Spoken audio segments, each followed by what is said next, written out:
Chapter 1297. Still wanting retaliate against Gu Yundong. As she spoke, Mrs. Zhuo looked at the three people on the ground. Dou Fukang's expression changed slightly.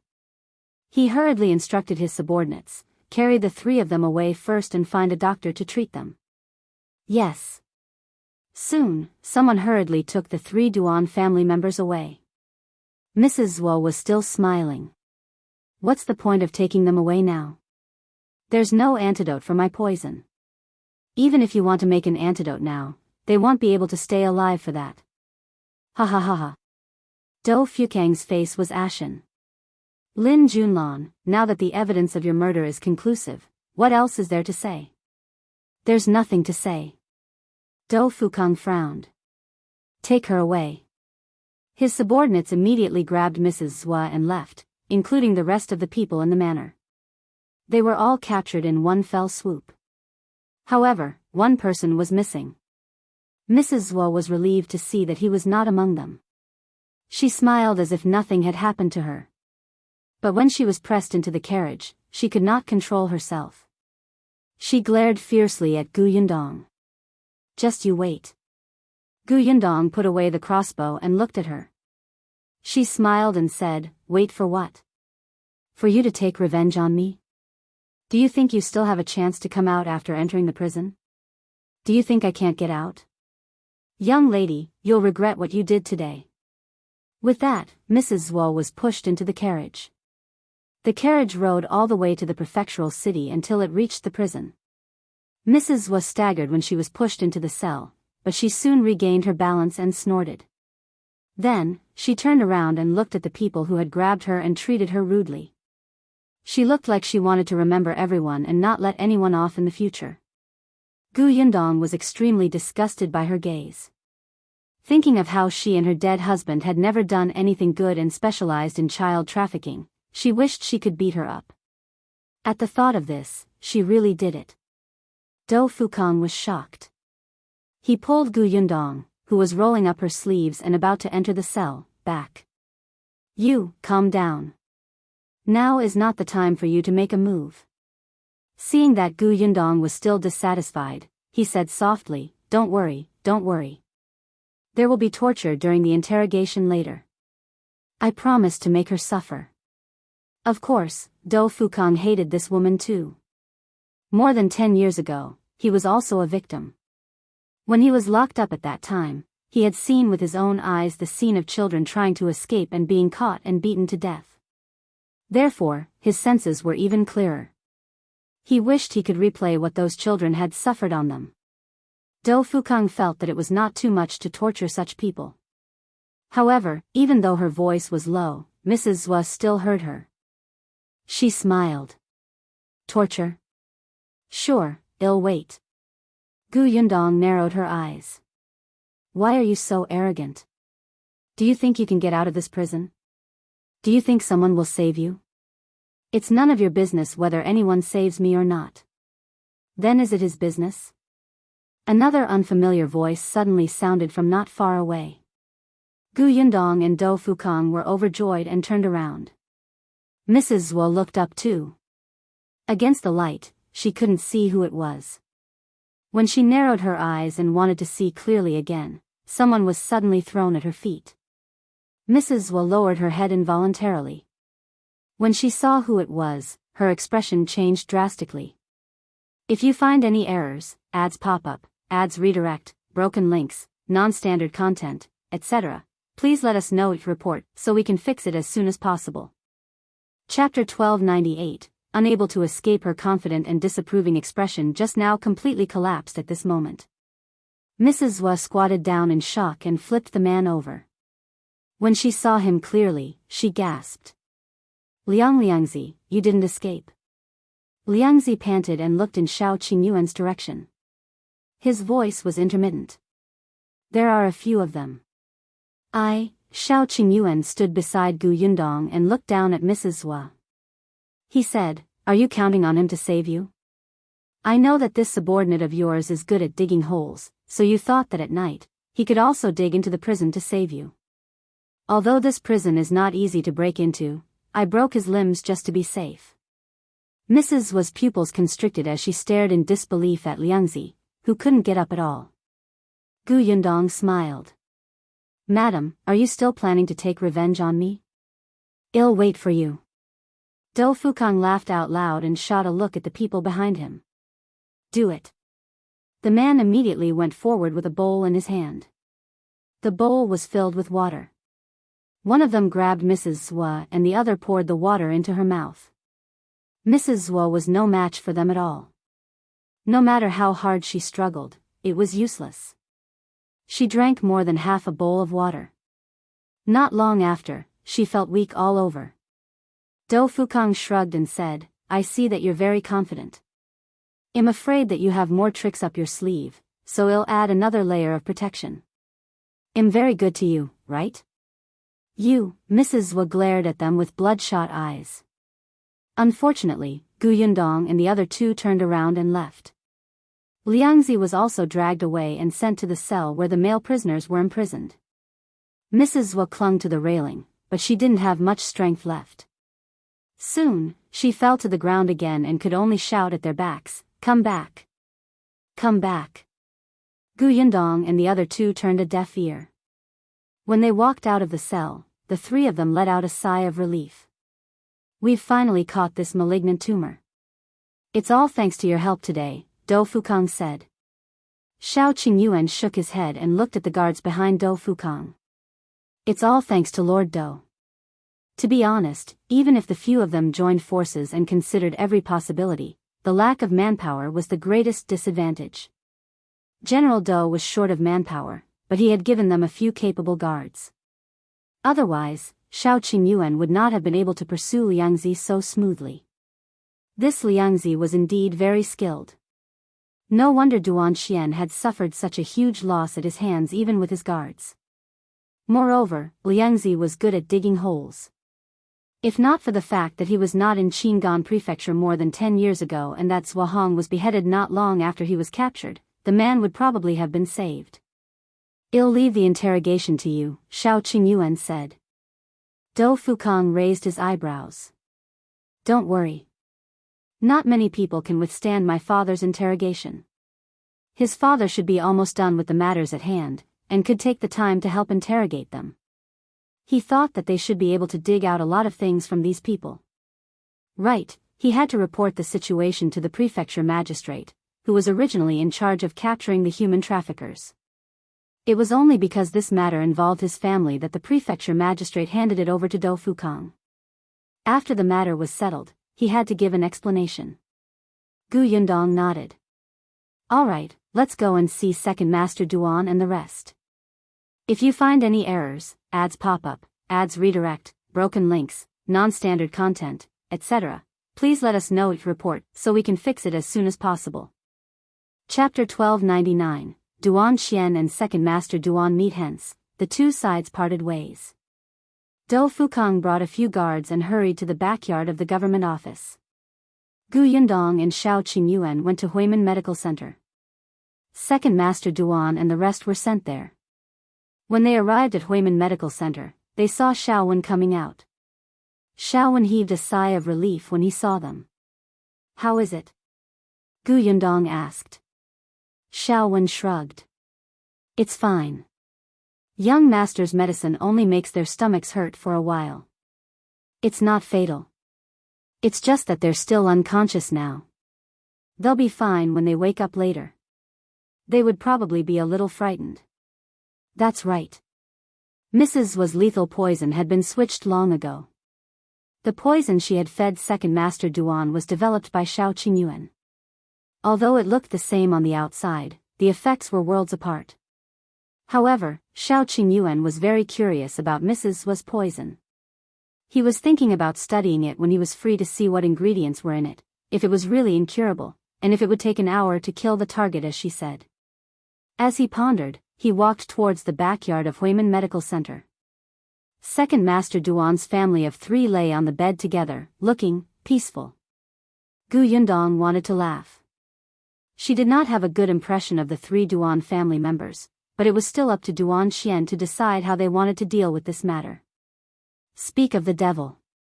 Tong Shuitao brought Duan Qian and his sister over. Duan Qian had almost recovered, but today was the first time he had stepped out of the Dou residence. After all, Mrs. Zhua and the others had been caught, so there was no need for him to hide anymore. Upon seeing second uncle Duan and the other two, Duan Qian's eyes turned cold. He said to the servants of the Duan residence behind him, "Carry them home first." Yes. After the three of them were carried away, Duan Qian turned around and invited Shao Qingyuan and the others to the Duan residence as guests. Yundong waved her hand. "You've just returned to the residence. There must be many things to deal with at home. Let's talk about it another day." Duan Qian thought about it and agreed. Second uncle had been torturing the Duan residence these days. It was time to reorganize it. Hence, he did not force her and brought Duan Wan into the carriage. Unexpectedly, just as he went up, second master Duan was jolted awake.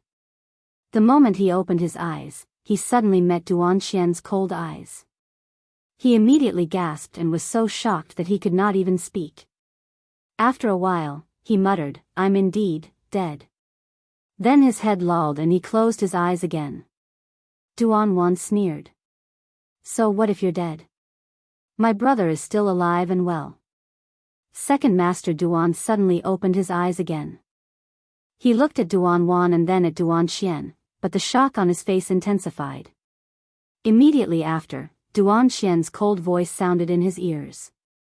"Second uncle, don't faint again. When we go back, we have to settle our scores."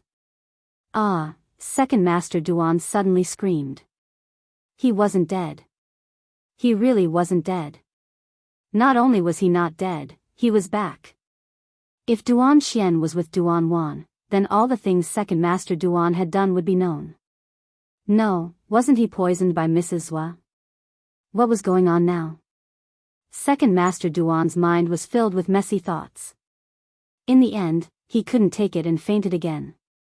Duan Qian, Yundong and Shao Qingyuan heard Second Master Duan scream from outside. They looked at each other, shrugged, and smiled.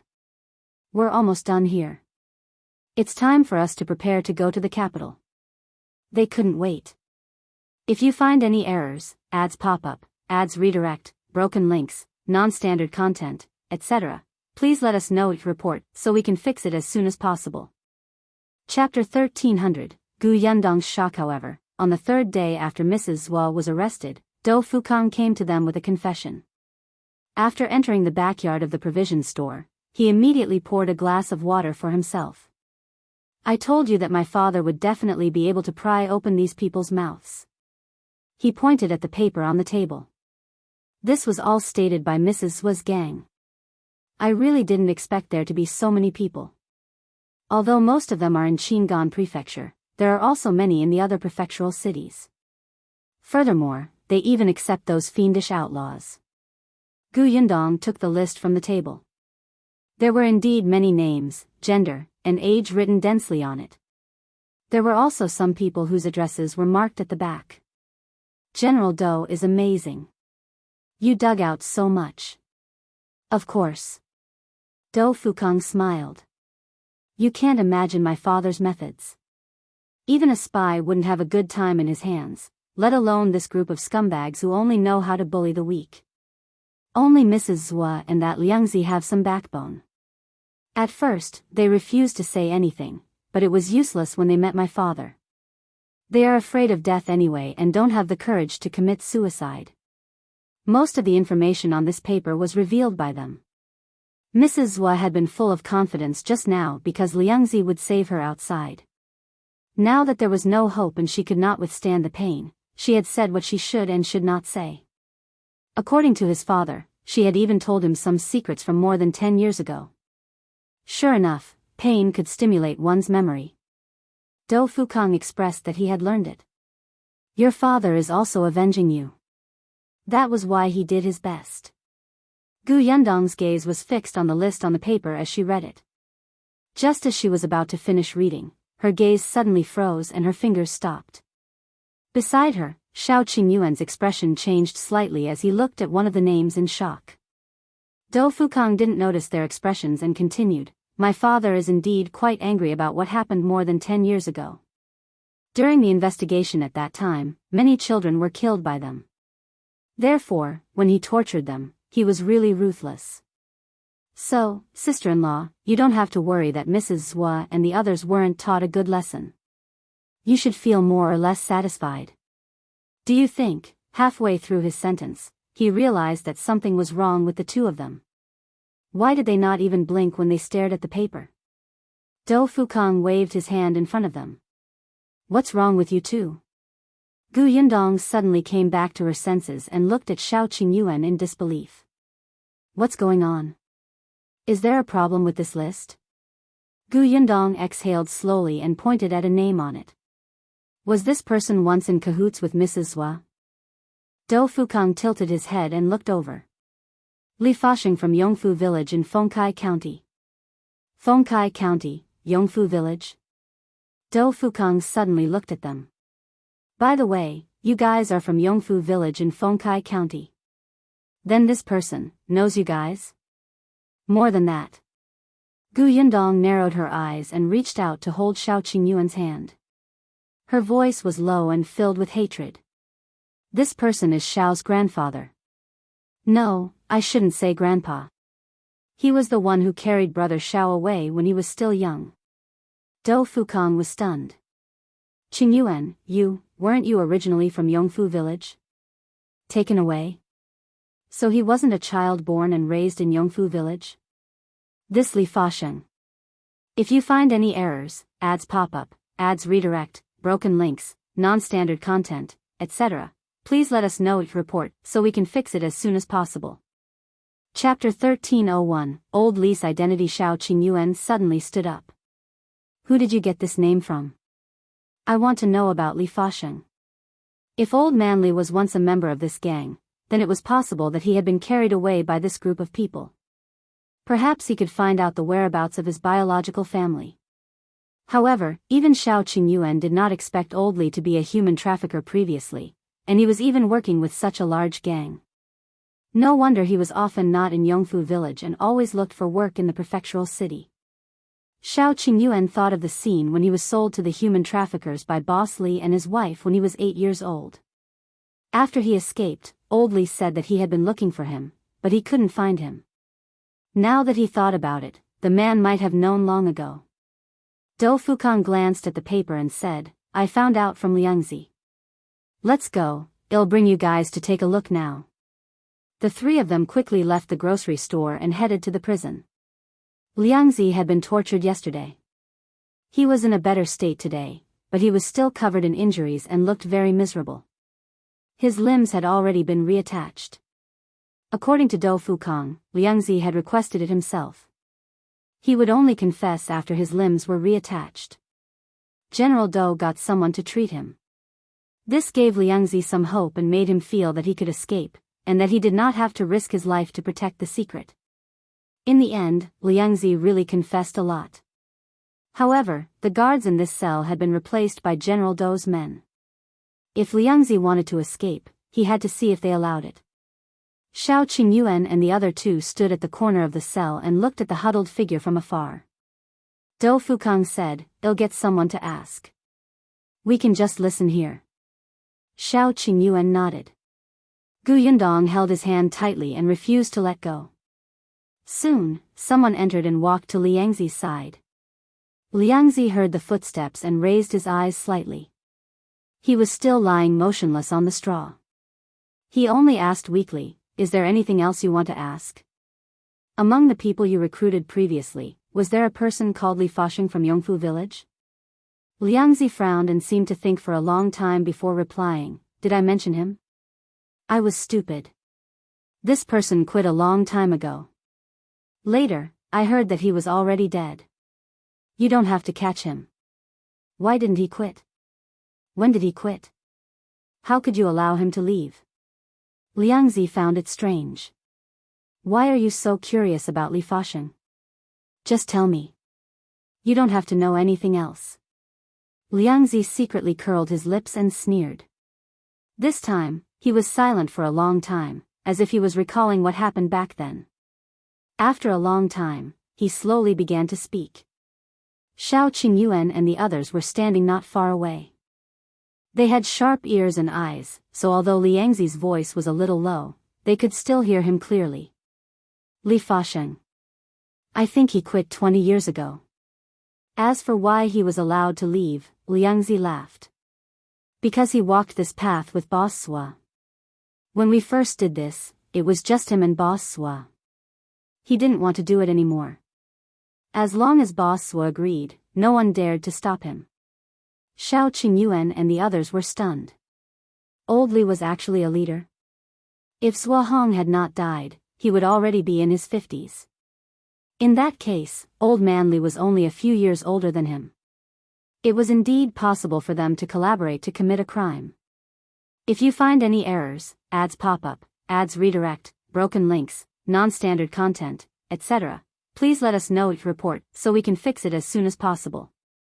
Chapter 1302, Shao Qingyuan was stolen. Liangzi continued. It's a pity that although Li Fasheng and Boss Sua did it together, he's not bold enough or smart enough. He's not popular. Therefore, after Sua Hong nurtured many people under him, Li Fasheng's position became more and more awkward. Perhaps because he knew that he wouldn't get much benefits if he continued, and he might become more and more marginalized in the future, Li Fasheng found an opportunity and left their group. Boss Sua was more or less concerned about their past friendship, so he did not stop them. The person who asked narrowed his eyes. What opportunity did Li Fasheng find? Well, Liang was silent for a moment before saying, he stole a child and said that the child's family was his enemy. He wanted to raise the child and let him kill his biological parents. Shao, Qingyuan and the other two, who were standing in the corner, straightened their backs at the same time and held their breaths. Who is that child? Who are his biological parents?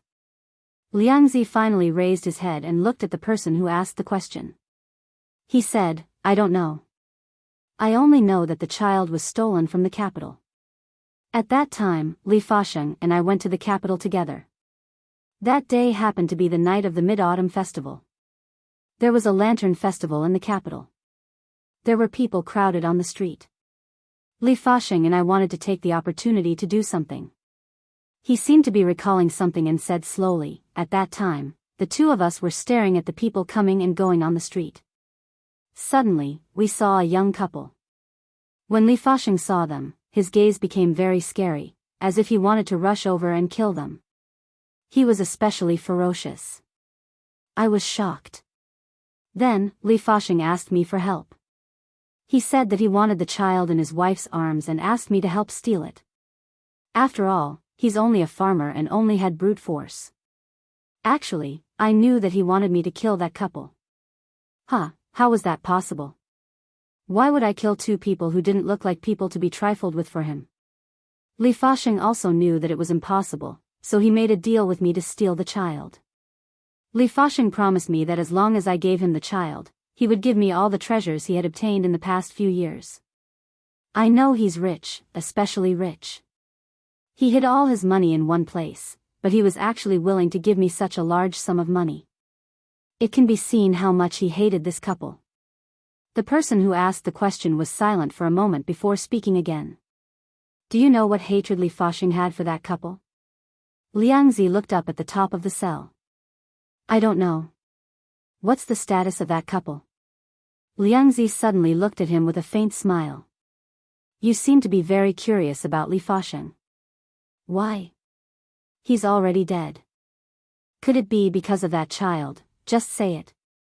Why are there so many questions? Liangzi smiled.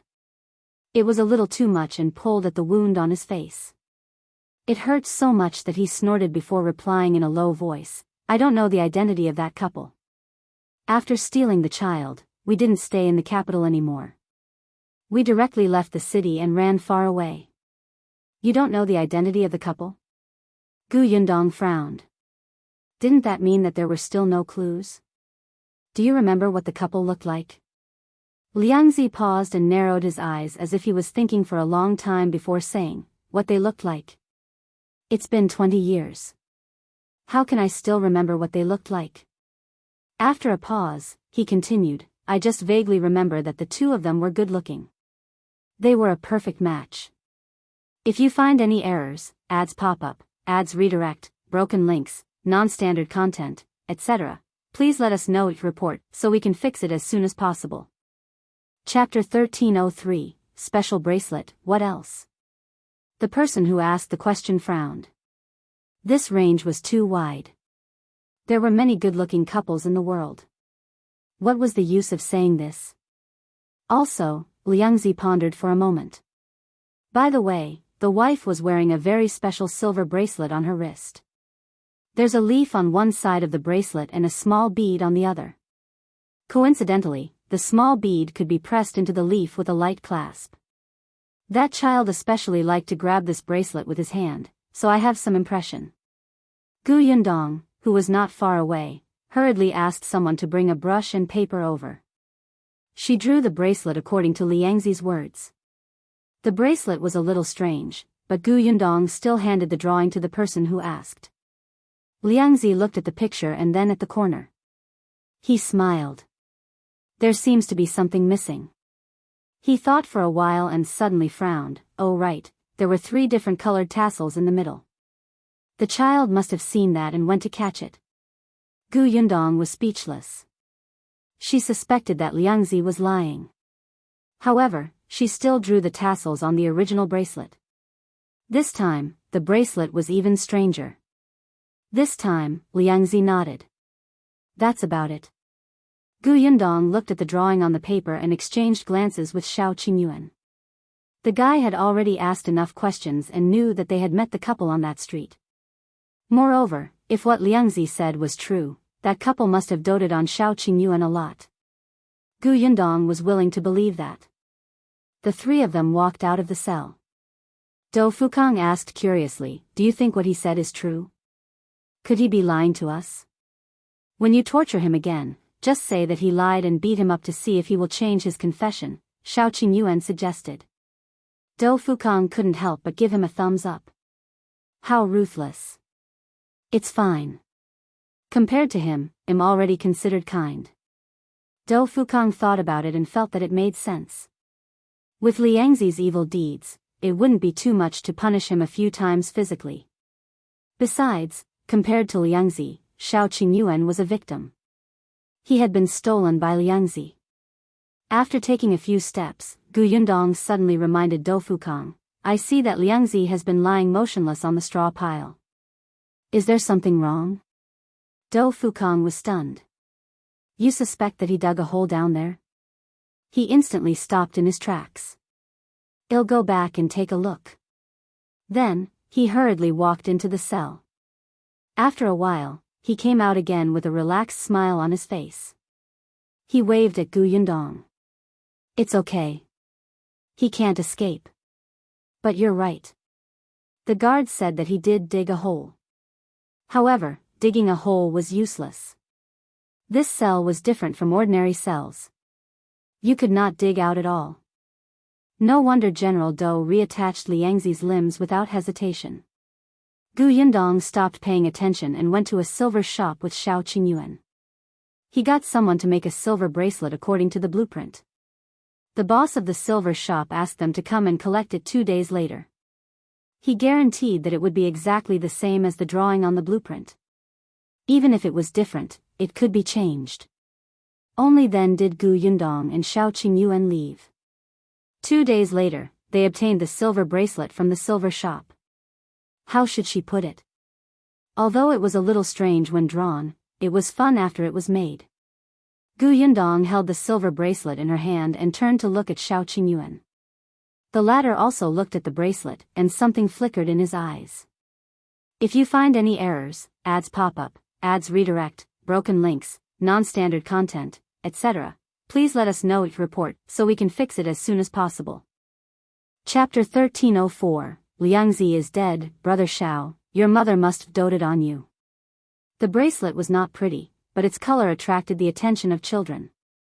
Perhaps big brother Shao's mother had specially given him such a silver bracelet. Shao Qingyuan's gaze was complicated.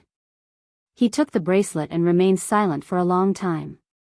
After a long time, he said, let's set off for the capital tomorrow. Yundong's eyes lit up. This was the first time Shao Qingyuan had taken the initiative to look for his parents. She felt that the confusion in his heart had disappeared. Yundong grabbed his hand and nodded heavily. All right, well, leave tomorrow. Let's go back first and buy a ship ticket at the docks. The two of them seemed to instantly be in a good mood. The gloominess in their hearts dissipated bit by bit, and even their footsteps became very light. They went to the docks to reserve a passenger ship. They had already talked to the person in charge here beforehand.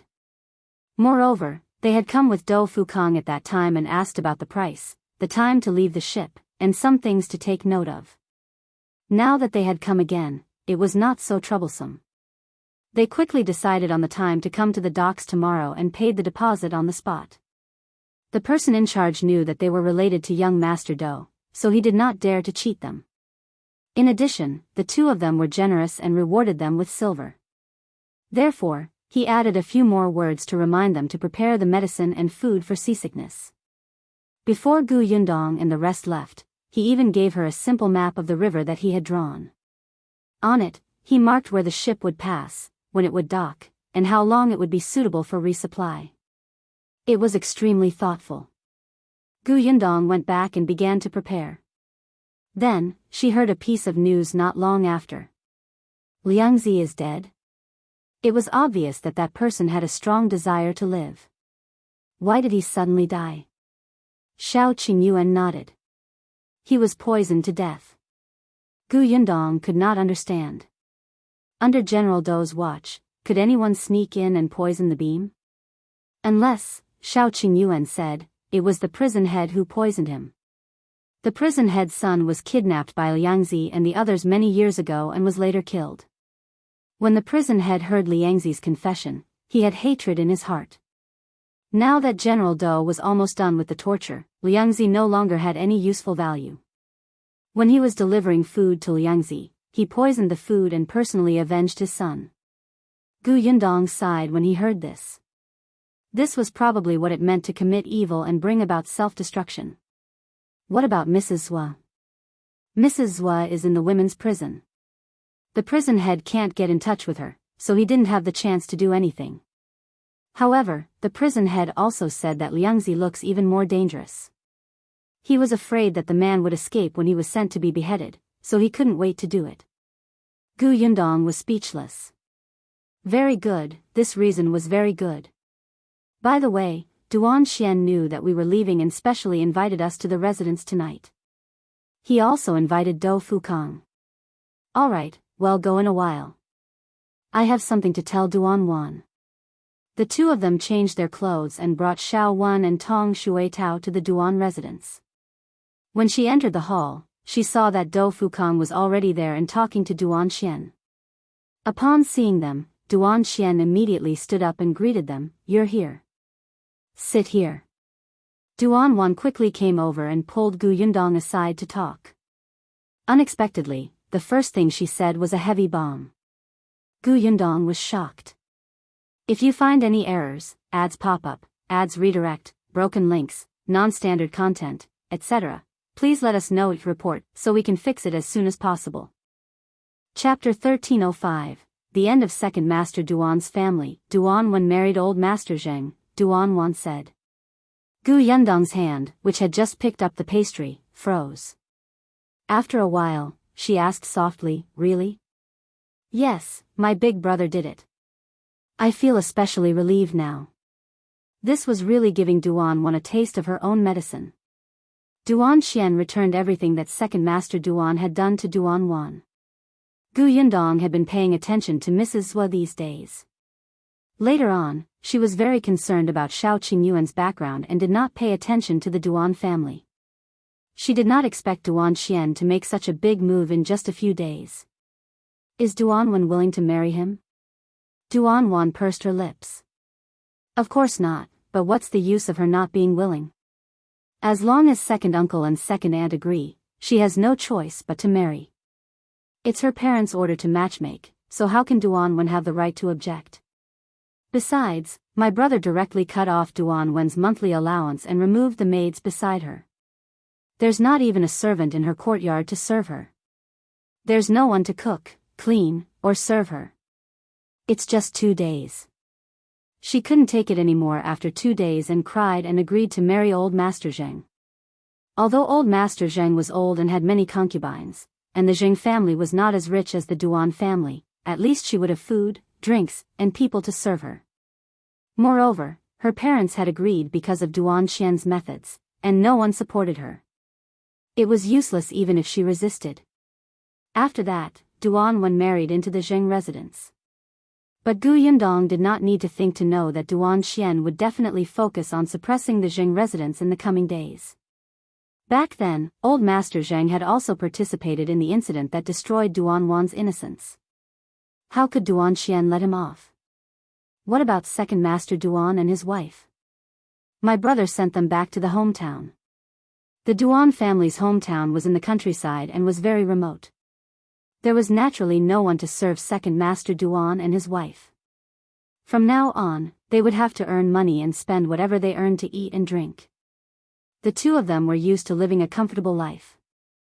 In the future, they would have to do everything themselves. One could imagine how bitter their lives would be.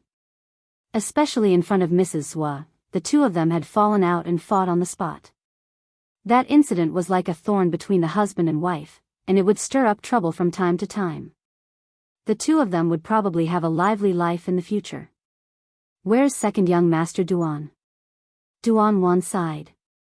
Second young Master Duan was still young and did not know about these things from the beginning to the end. After knowing what his parents and sister had done, he was greatly shocked and locked himself up in the house for a few days. When he came out, he asked to go to the countryside with his parents. However, second Master Duan and his wife did not agree. The two of them still doted on their only son.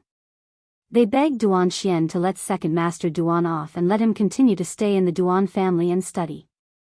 Duan Qian actually had a good relationship with his cousin. The other party was only 12 or 13 years old and did not have any bad intentions. He was just a little playful and did not care about many things in the family. Therefore, Duan Qian agreed to let his cousin stay in the prefectural city. However, he had set up another courtyard for him to stay in so that he could study in peace. If the cousin became capable in the future and wanted to bring his parents back, Duan Qian would not object. Gu Yundong did not comment on Duan Qian's way of handling the matter. She believed that after this incident, Duan Qian would definitely be more cautious. Gu Yundong avoided this topic and was about to tell Duan Wan about the shop. Unexpectedly, Duan Wan suddenly blushed and whispered something into her ear. If you find any errors, ads pop up, ads redirect, broken links, non-standard content, etc., please let us know each report so we can fix it as soon as possible. Chapter 1306, Duan Wan is engaged. Gu Yundong choked on his own saliva. Ahem, what did you just say? Duan Wan pushed her. Don't pretend you didn't hear me. I just feel very surprised. Gu Yundong blinked and silently turned his head to look at Do Fukong, who was sitting not far away. This guy actually came to the Duan residence to propose marriage, and he even proposed to Duan Wan. Duan Wan saw her looking over so blatantly and hurriedly turned her face back. Don't look around. I don't want to look around either. I couldn't help it, right? Gu Yundong retracted her gaze and nudged her gently. She asked, what did he say? He just thinks I'm great. Gu Yundong was speechless. Just like that? However, looking at Duan Wan's expression, it wasn't like she didn't have feelings for Do Fukong. That's right. Do Fukong was a handsome man. He was talented in both civil and military matters. He was also warm-hearted and loyal. Although he had married a wife before, that wife had passed away in a year due to poor health. However, for a family like the Do family, even if he were to remarry, there would still be many people who would crush his doorstep. If Do Fukong wanted to marry Duan Wan, he would definitely be sincere. However, Gu Yundong was still a little worried. Have you understood the Do family's situation? I've heard that the Do family is a military family. The Do family's people have straightforward tempers and there aren't many twists and turns. They also don't have as many rules as those aristocratic families. I heard that young Master Dou's sister-in-law has even been to the battlefield before. Therefore, even though I'm a businesswoman, the Dou family doesn't mind. Gu Yundong did not say anything else. Duan Qian should have considered these questions. She teased Duan Wan, then I'll congratulate you here, but I won't have the chance to attend your wedding. Shall I give you a gift in advance? What gift? Duan Wan was very curious. She was looking forward to it. The corners of Gu Yundong's mouth twitched. She said, I don't have one now. I didn't know that you had decided on it. Before I leave tomorrow, I'll get someone to hand it to you. You don't need to leave it to me. I'll send you to the dock tomorrow, Duan Wan said. Then she suddenly lowered her head and said disappointedly, I can't bear to see you go. Gu Yundong found it funny. She recalled their hostile gazes when they first met. Now, it was rare for them to sit here and talk. She changed her mind and told her about the shop. Duan Wan had to prepare for her wedding and could not find time in a short period of time. However, Gu Yundong did not intend to let her open the shop now. After dinner, Gu Yundong and Shao Qingyuan returned to the provision store. They were now living in the backyard of the provision store. Knowing that they were leaving, Grandpa Yu and the rest could not bear to leave. At this moment, they began to busy themselves in the kitchen to prepare the food they needed to bring along on the way. Gu Yundong did not know whether to laugh or cry. However, this was Grandpa Yu and the rest's kind intentions. She could not bear to let them down. The next morning, Grandpa Yu and Uncle Yu personally sent Gu Yundong and the rest to the pier. Just as they were saying goodbye, Duan Qian and the other two came over. Gu Yundong held a long box in her hand and stuffed it into Duan Wan's arms. This is your wedding gift. Keep it well and look at it when you get back. Okay. Duan Wan couldn't help but tear up. She didn't like this kind of parting scene. It wasn't easy for her to have such a close friend, but she didn't expect that her friend would leave after spending a few days with her. If you find any errors, ads pop up, ads redirect, broken links, non-standard content, etc., please let us know it report so we can fix it as soon as possible. Chapter 1307, Gu Yundong's gift. Gu Yundong patted her shoulder. I'll visit you when I return from the capital. You have to receive us well then. Definitely. Gu Yundong then looked at Duan Qian and Dou Fukang. The two of them had finished talking to Shao Qingyuan. In the end, she only said, take care. Have a safe trip. Gu Yundong and Shao Qingyuan nodded at them and turned to walk towards the ship. Their carriage could not be transported over together. Although this passenger ship was big, the carriage took up too much space. Such a passenger ship would not allow guests to bring it over, so the carriage could only stay in Wanqing Prefecture for the time being. They had to let the Yu family take care of it. Therefore, they could only move the things on the carriage to the cabin of the passenger ship one by one. When Gu Yundong and Shao Qingyuan talked to and Duan Wan and boarded the ship, Eugene and Shao Wan had already helped carry everything up. At this moment, Eugene jumped off the boat and said to Gu Yundong, Sister Gu, brother-in-law, the things have been placed. My grandfather's pancakes are in the rattan basket at the outermost corner. Don't forget to eat them later. Of course, thank you. You're welcome.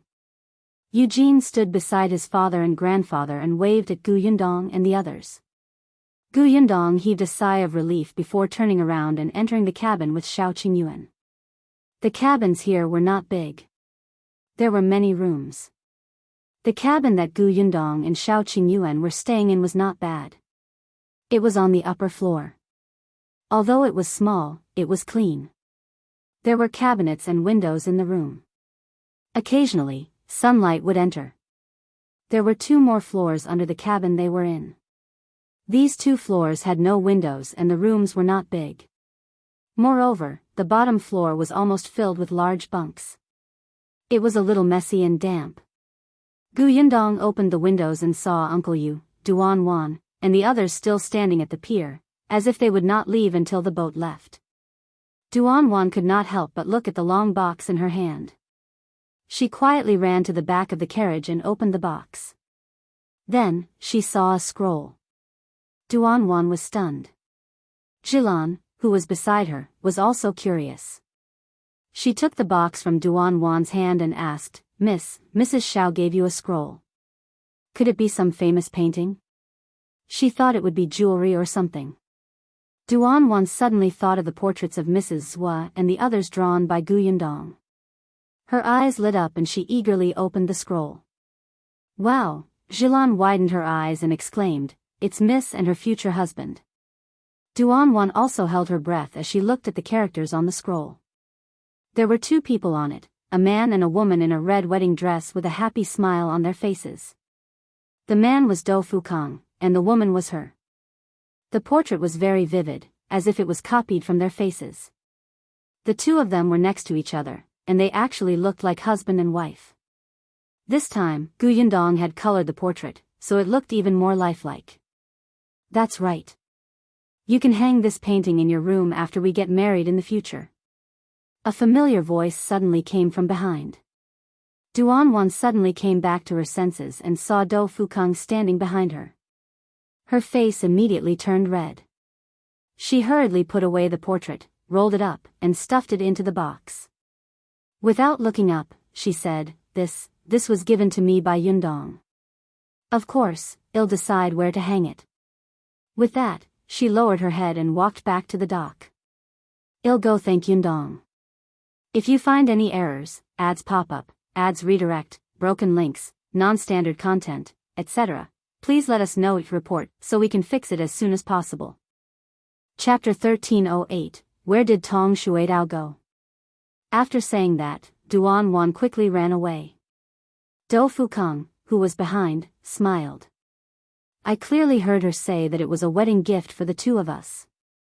Then, he shook his head with a smile and followed her. When she reached the dock, she saw Duan waving at Yundong and shouting, Yundong, thank you.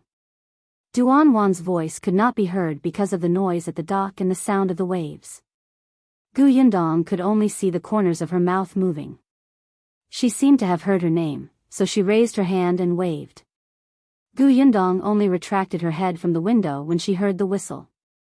She frowned and looked at Shao Qingyuan and Shao Wen, who were tidying up. Shuitao isn't back yet? Shao Wen stopped what he was doing. Seeing that it was getting late, he also became anxious.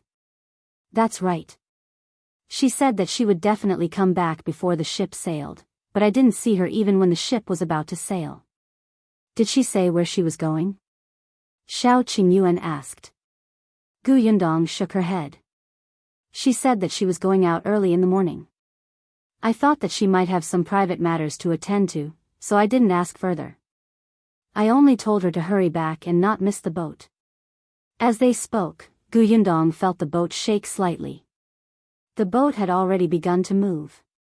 Yundong suddenly stood up and hurried out of the cabin. As soon as she opened the door, she heard a familiar voice from afar. Wait for me. Wait for me. Don't start the boat yet. I haven't come up yet. The corner of Yundong's mouth twitched. She saw Tong Shuitao rush past the three family members and Duan like a gust of wind. She quickly ran towards the bow of the ship. The crew member who was tightening the rope was shocked and quickly stopped her. Stop, stop. Don't be rash. You'll fall if you jump over directly. At this moment, the bow had already left the shore and the pedal had been removed. There was a long distance between them. However, Tong Shuitao did not seem to hear it. With a sudden help, she jumped heavily and flew onto the deck. The crew member closed his eyes and did not dare to look any longer. The rope in his hand fell to the deck with a thud. Fortunately, Shao Qingyuan was quick-witted. He dragged the sack beside him and threw it over. Tong Shuitao fell onto the sack, so her face was not disfigured. Ouch! She cried out in pain. After lying there for a while, she slowly raised her head and happened to see Yundong and the other two in front of her. She immediately grinned at them. However, halfway through her grinning, the captain came over angrily and said to her, What's wrong with you? Do you know how dangerous it is to jump forward like this? If you don't jump onto the boat and fall into the river, You'll lose your innocence as a girl. Tong Shuitao shrunk her neck. She knew that the other party had good intentions and hurriedly got up. She said guiltily, I won't do it again. The captain wanted to say something else, but the crew member tugged at his sleeve and pointed at Gu Yundong and the other two standing not far away, reminding him that this maidservant had a master. Only then did the captain shut his mouth. He exhaled and turned to leave. Gu Yundong pointed at Tong Shuitao. Look at how capable you are. Aren't you afraid of falling? Come in with me. Tong Shuitao laughed dryly and hurriedly followed Gu Yundong in. Shao, who was the last to enter, closed the cabin door. Gu Yundong asked, Where did you go? Why did you come back so late? If you find any errors, ads pop up, ads redirect, broken links, non-standard content, etc., please let us know it report so we can fix it as soon as possible. Chapter 1309, Shui Rong's reminder. Tong Shuitao walked to Gu Yundong's side obsequiously and said in embarrassment, I paid tributes to someone. Gu Yundong was stunned. Tributes? Yes, Shui Rong came to look for me before I came. He knew that we were going to pass by Wanqing Prefecture, so he asked me to visit his sister and tell her that he's doing well. He'll come and visit her again if he has the chance in the future. Gu Yundong suddenly remembered that she had bought Shui Rong from the broker in Wanqing Prefecture. Previously, he was a servant in the Qian residence. His sister was killed by the eldest young master of the Qian residence. You should have told me earlier. I could have gone to take a look. Gu Yundong rubbed her temples. Tong Shuitao scratched her head. I wanted to tell Miss previously, but Shui Rong told me not to say anything. He said that if Miss knew, she would definitely go and take a look. However, you are Miss, and Shui Rong is a servant. He can't afford such good fortune. Gu Yundong was speechless. Tong Shuitao admitted her mistake. I didn't notice. I exchanged a few more words with Sister Shui Rong and told her that Shui Rong is doing well in the Gu family. Now, he has learned a lot of knowledge from Old Master. Now, he speaks like a decent man. I couldn't hold back my words, so I came late. Alright, just be careful next time. Also, if you encounter such a situation, don't jump up without a care. Yes, miss. I won't do it again. Only then did Gu Yundong stop blaming her. The few of them unpacked their things for a while. They rented 3 rooms. Gu Yundong and Shao Qingyuan's rooms were in the middle, Tong Shuitao's on the left, and Shao Wen's on the right. Tong Shuitao and her husband packed up their things and moved some pots and pans to their rooms. In an instant, Gu Yundong and Shao Qingyuan room became open and bright. Gu Yundong took out a clean blanket from the box and laid it on the bed. Only then did she sit comfortably by the window and look at the scenery. Unexpectedly, as soon as she opened the window, she saw Tong Shuitao waving at her from the other side. Miss, this is my first time taking a boat. Gu Yundong had been on a boat before, but this was also her first time in this world. It had to be said that this boat was actually sailing quite quickly. The water was very clear, but the wind was a little strong. Shao Qingyuan brought a cloak over and covered half of her head with the hat. Don't catch a cold. There will be a lot of days on the ship in the future. There's no hurry. I've asked around. When we pass by Heading Prefecture, there will be osmanthus trees planted on both sides of the shore. This is the time when the osmanthus flowers bloom. There's fragrance all the way. There are also osmanthus flowers floating on the river. It looks like a paradise. Why had she not heard of this? Gu Yundong's interest was piqued. Just imagining that scene made her look forward to it. Indeed, this was the honeymoon trip she had imagined. After staring at the river for a while, Gu Yundong closed half of the window and rested for a while in the cabin. In the afternoon, they ate the food given by Uncle Yu. Gu Yundong smeared the hot sauce on the food. It tasted extremely good. It was just that Uncle Yu had given them a little too many pancakes. They had to finish the pancakes before they could eat anything else. At night, Tong Shuitao borrowed the kitchen on the boat to make some porridge and continued to eat the pancakes before sleeping.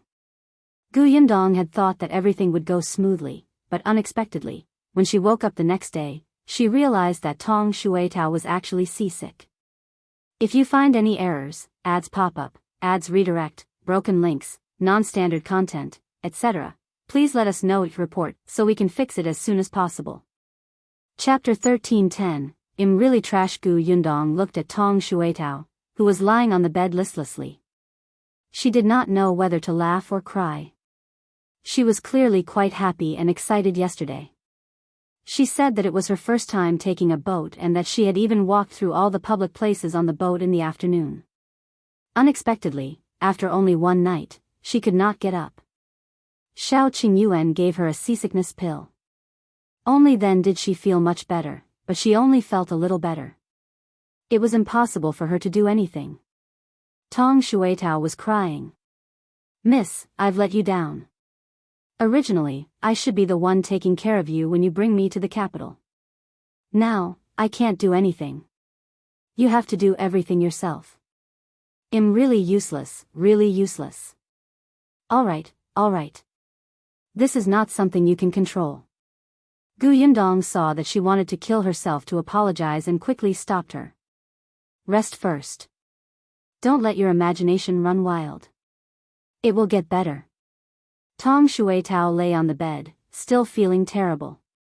Before she left, she had promised Master and Madam that she would take good care of Mississippi. She was clearly stronger than a man. How could she get seasick when she was so healthy? This was too unreasonable.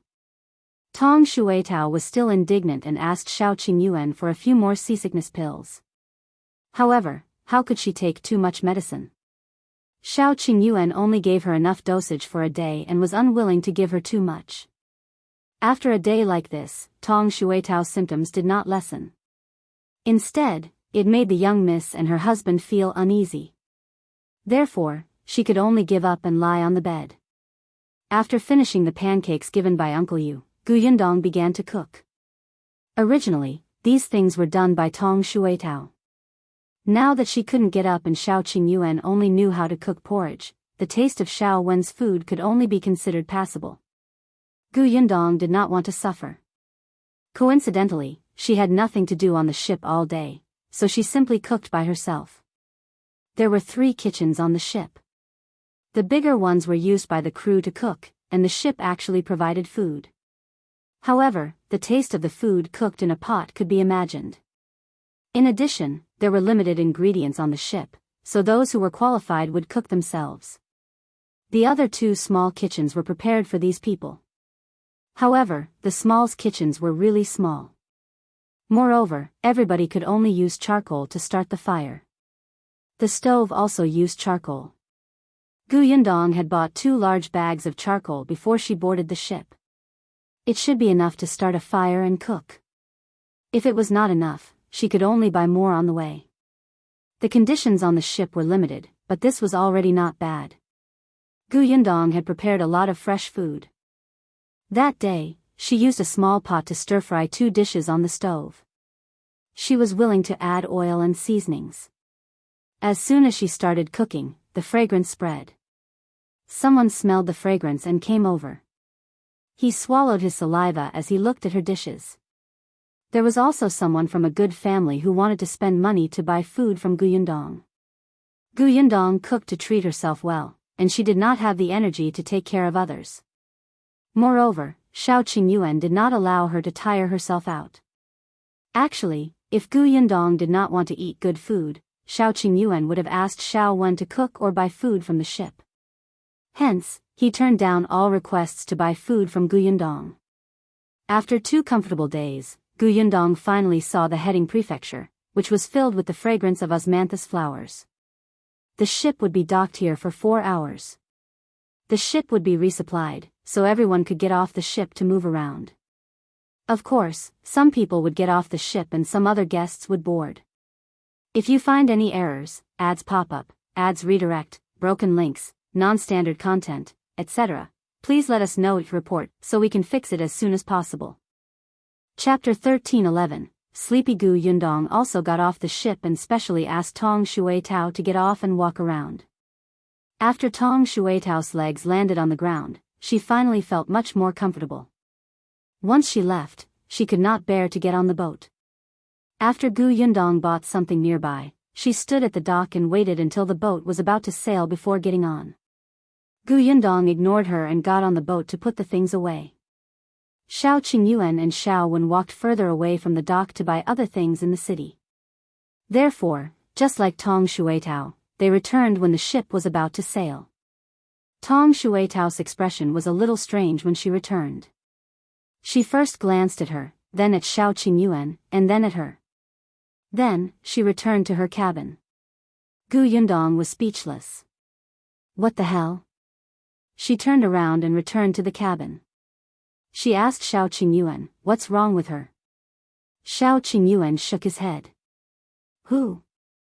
Shuitao, that girl just now looked like she had something to say to you. Shao Qingyuan didn't pay attention. I don't know. Maybe he wants a few more seasickness pills. Gu Yundong thought about it and agreed. She had finally recovered after resting for 4 hours. Once she boarded the ship, she would be beaten back to her original state. She must be very indignant. However, there was no need to discuss this matter. She could not take medicine recklessly. She quickly retracted her attention and saw Shao Qingyuan open a bag in his hand and take out the things inside. The osmanthus in the Heading Prefecture is famous, so there are many things made from osmanthus. This is the osmanthus cake bought from the most famous shop in the prefectural city. Try it. Also, this is osmanthus tea. Drink it when you want it. This hairpin is decorated with osmanthus flowers. It's very exquisite. I'll put it on for you. Shao Qingyuan laid out everything. Apart from these, there was also an osmanthus sachet, dried osmanthus honey, and a pile of other things. Gu Yundong found it funny. Seeing him stick the hairpin in her hair, she could not help but reach out and hug his waist. She looked up at him. Why did you buy all of them for me? Didn't you buy anything for yourself? Moreover, they were all on the docks. Is there a reward? Gu Yundong laughed and leaned forward to kiss him. Shao Qingyuan grabbed her by the waist and she could not move. The two of them only let go after a long time. Their faces were a little red. Gu Yundong smelled the fragrance of osmanthus in the room and felt a little sleepy. The boat shook. Gu Yundong came back to her senses and knew that the boat had sailed. She adjusted the hairpin in her hair and gathered all those things. Other than the osmanthus flowers, Shao Qingyuan also bought some vegetables and necessities, which were quite heavy. Fortunately, he still had the energy to go elsewhere to buy so many things. Gu Yundong took out a bag of pork ribs and smiled. Just nice, these pork ribs will be used to stew radishes tonight. She had seen them near the docks before. There were ribs, but they didn't look very good, so she didn't buy them. She didn't expect him to bring a bag over. Shao Qingyuan hugged her. I'll help you. No need. The kitchen is very small. I can't even turn around if a man like you squeezes in. Gu Yundong refused and left with the pork ribs. As soon as she went out, she realized that Tong Shuitao had also opened the cabin door. Gu Yundong glanced at her. You're not seasick anymore? It would have been better if she hadn't said anything, but the moment she did, Tong Shuitao felt uncomfortable. Dizzy. Then why don't you lie in your room? Why did you come out? If you find any errors, ads pop up, ads redirect, broken links, non-standard content, etc., please let us know each report so we can fix it as soon as possible. Chapter 1312. A woman follows young Master Tong Shuitao swayed, but still came over and pulled Gu Yundong into her cabin. Miss, I thought about it and felt that I should tell you. What are you talking about? You look so mysterious. Gu Yundong sat on the edge of the bed and raised her eyebrows. Tong Shuitao lowered her voice. Miss, when I boarded the ship just now, I saw a woman following behind young master. You don't know, but the way that woman looked at young master, that affectionate and loyal expression, don't use random idioms. Speak properly. Oh, Oh, oh. Tong Shuitao quickly stopped and continued, in short, it's obvious that that woman has ill intentions towards young master. She insisted on following him. She's very shameless. Gu Yundong asked, what about brother Shao? As for young master, I don't know if young master heard her, but he walked very quickly and left that woman behind in an instant. Tong Shuitao was especially proud when she said this. Actually, I think with Miss around, young master won't fancy other women. Gu Yundong smiled. In that case, what's there to be conflicted about? Even though young master has young miss, he can't stop women from pestering him. Some people don't care about being young master's concubine at all and insist on clinging to him. Therefore, young miss, we have to guard him tightly. We have to keep an eye on young master at all times to see if any women appear around him. For example, just now, after young miss and young master disembarked from the ship, you went to different places, and young master was immediately targeted by women. Keeping an eye on brother Shao at all times? Gu Yundong felt suffocated at the thought of this. Seeing Tong Shuitao's serious expression, Gu Yundong did not know what to say. Tong Shuitao said, Miss, don't take it lightly. In the past, I also felt that this kind of thing wouldn't happen to young master. After all, when we were in Yongfu village, those girls all hid far away when they saw young master. Young master had already become a 20-year-old wifeless man, so his market was not good. However, once he left Yongfu village, young master immediately became popular. We have to be wary. Gu Yundong was speechless. She patted Tong Shuitao's shoulder. I think what you said makes sense, but I can't stand keeping an eye on someone all the time, so forget it. I know better than you what kind of person your master is. Even if he really likes other women one day, it's not like I can't live alone. Are you afraid that I won't be able to support you? Of course not. Alright, don't let your imagination run wild. Otherwise, you'll feel even more dizzy. Well, stew pork ribs with radishes tonight. Thinking of Miss Culinary skills, Tong Shuitao couldn't help but swallow her saliva. Although she was seasick, her appetite didn't seem to have decreased. It was also a very magical thing. Gu Yundong carried the pork ribs out, but when she thought of what Tong Shuitao had said, she returned to her cabin to look for Shao Qingyuan. However, when she went over, she realized that the door of the cabin was locked. He should have gone out. Gu Yundong did not go in again. She carried the pork ribs to the small kitchen. When she entered, she realized that there was already someone in the small kitchen, and it was a girl. The girl was bending over and fanning the stove. When she saw her enter, she looked up at her and nodded expressionlessly. Then, she continued fanning the fire. Gu Yundong smelled medicine. It should be a medicine jar. She nodded and began to do her own thing. If you find any errors, ads pop up, ads redirect, broken links, non-standard content, etc., please let us know it report so we can fix it as soon as possible. Chapter 13:13, Dr. Cui. Gu Yundong soaked the ribs in clean water and took out the fish that had already been processed. There was no shortage of aquatic products on the ship. There were fish sold on the ship every day, so Gu Yundong made different fish to eat. Braised fish, steamed fish, pickled fish, sweet and sour fish, spicy boiled fish, fish head tofu soup, fried fish pieces, and so on. It had only been 2 days, and there were still many things on her menu that had not been tried. Today, with the pork rib soup, she wanted to make fried fish. Gu Yundong was thinking about the steps when she felt a gaze on her.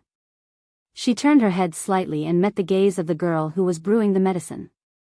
The girl immediately retracted her gaze and went to open the medicine jar. Gu Yundong raised her eyebrows and continued with her work. However, after a while, the girl looked over again.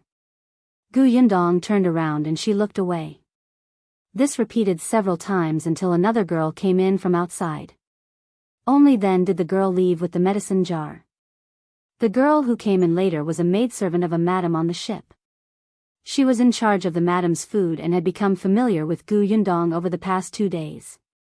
The maid greeted Gu Yundong and got busy.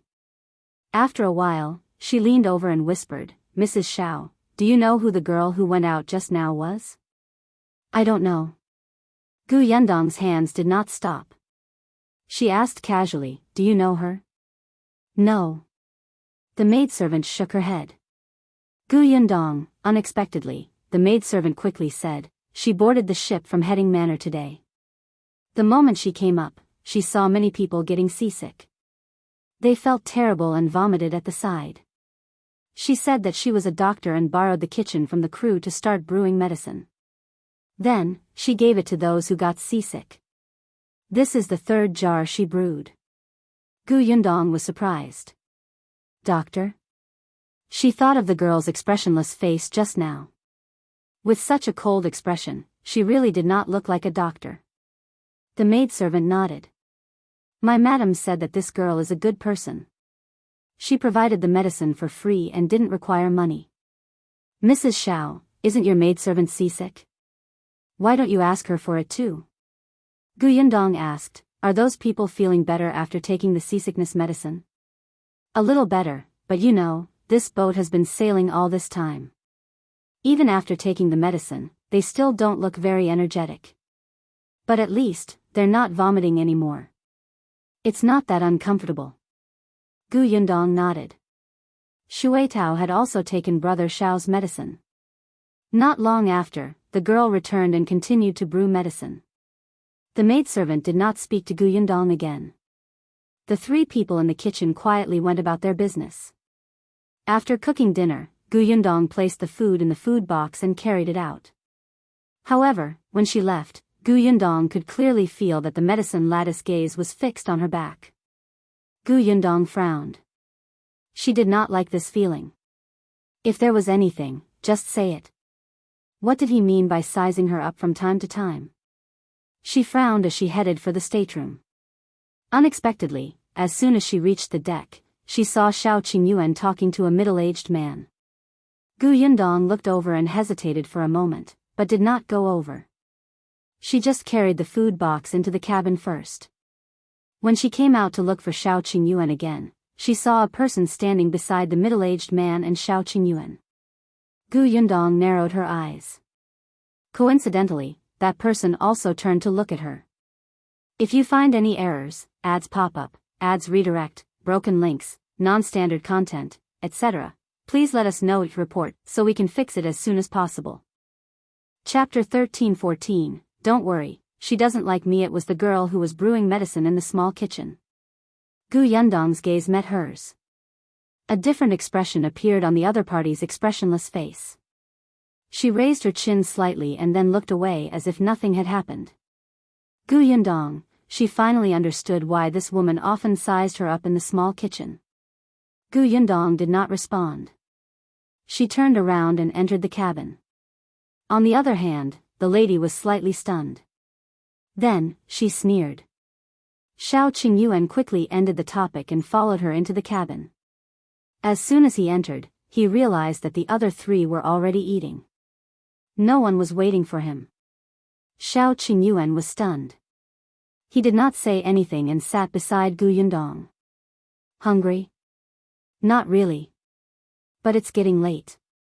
I didn't know how long you'd be chatting with others. If you come back too late, well, I'll have cold food. The temperature is so low now. Shao Qingyuan was surprised. She saw him chatting with someone.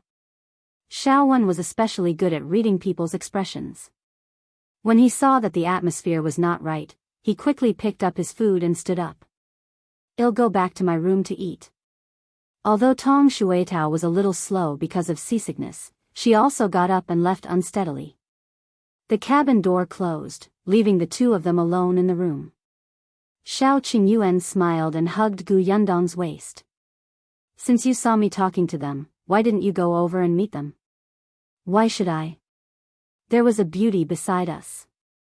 Shao Qingyuan was stunned again. Then, he looked at her with bright eyes.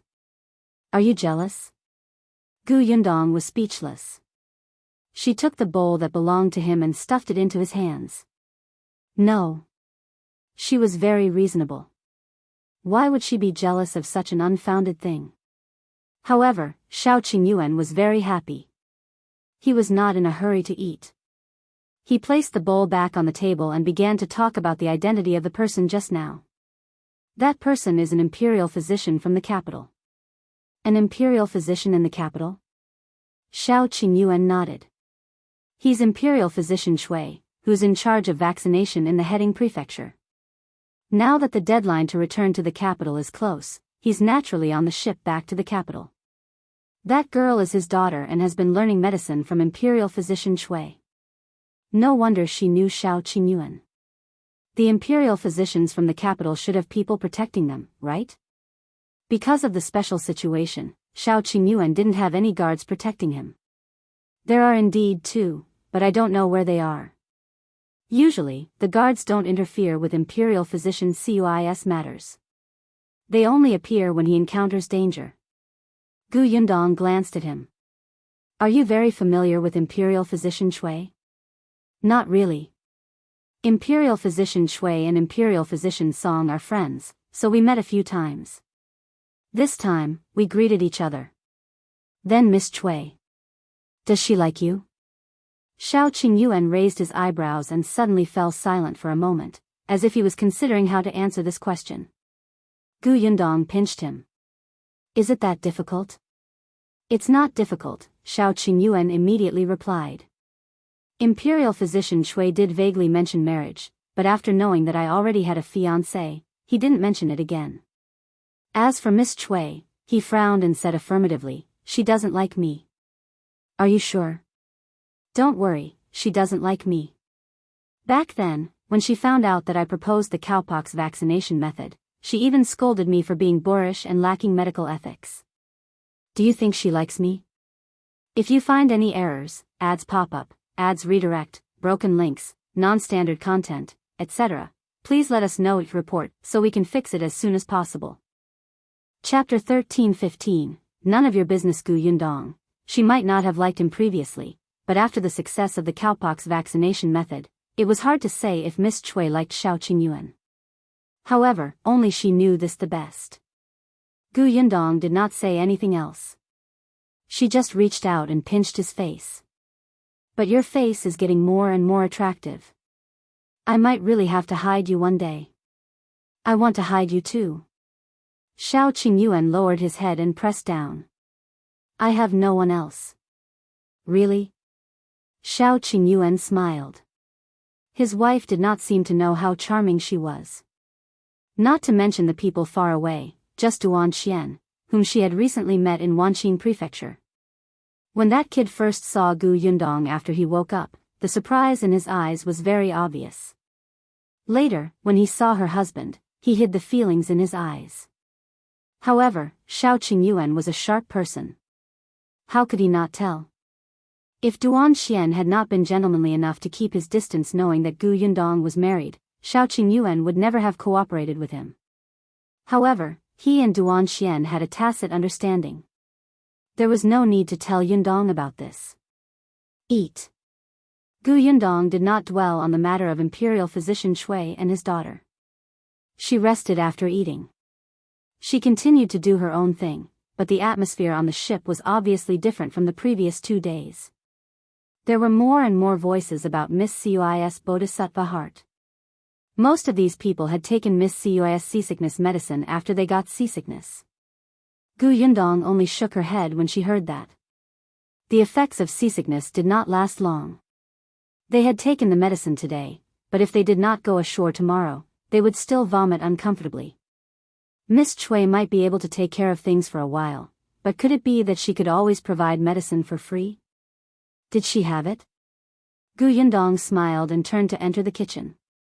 Unexpectedly, Miss Shui was already there. She was still sitting in front of the medicine jar, making the medicine. Seeing her come in, she was slightly stunned for a moment before continuing to work. Yundong did her own thing, but Miss Shui slowly began to lose her composure. From time to time, she would raise her head and size her up.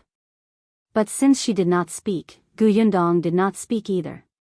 It was as if she was the one who was impatient. She was not the one with ulterior motives.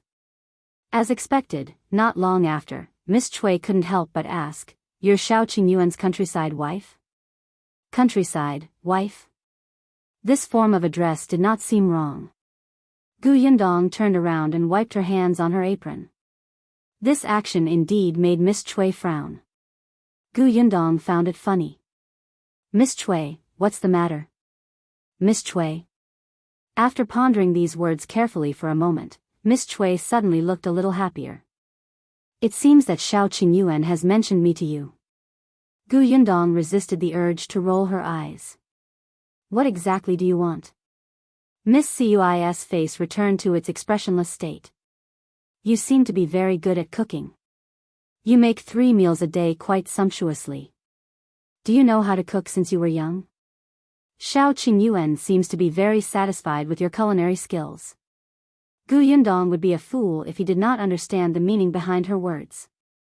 Didn't she just say that she was a countryside girl who was useless except for cooking? She could only serve men in such a way.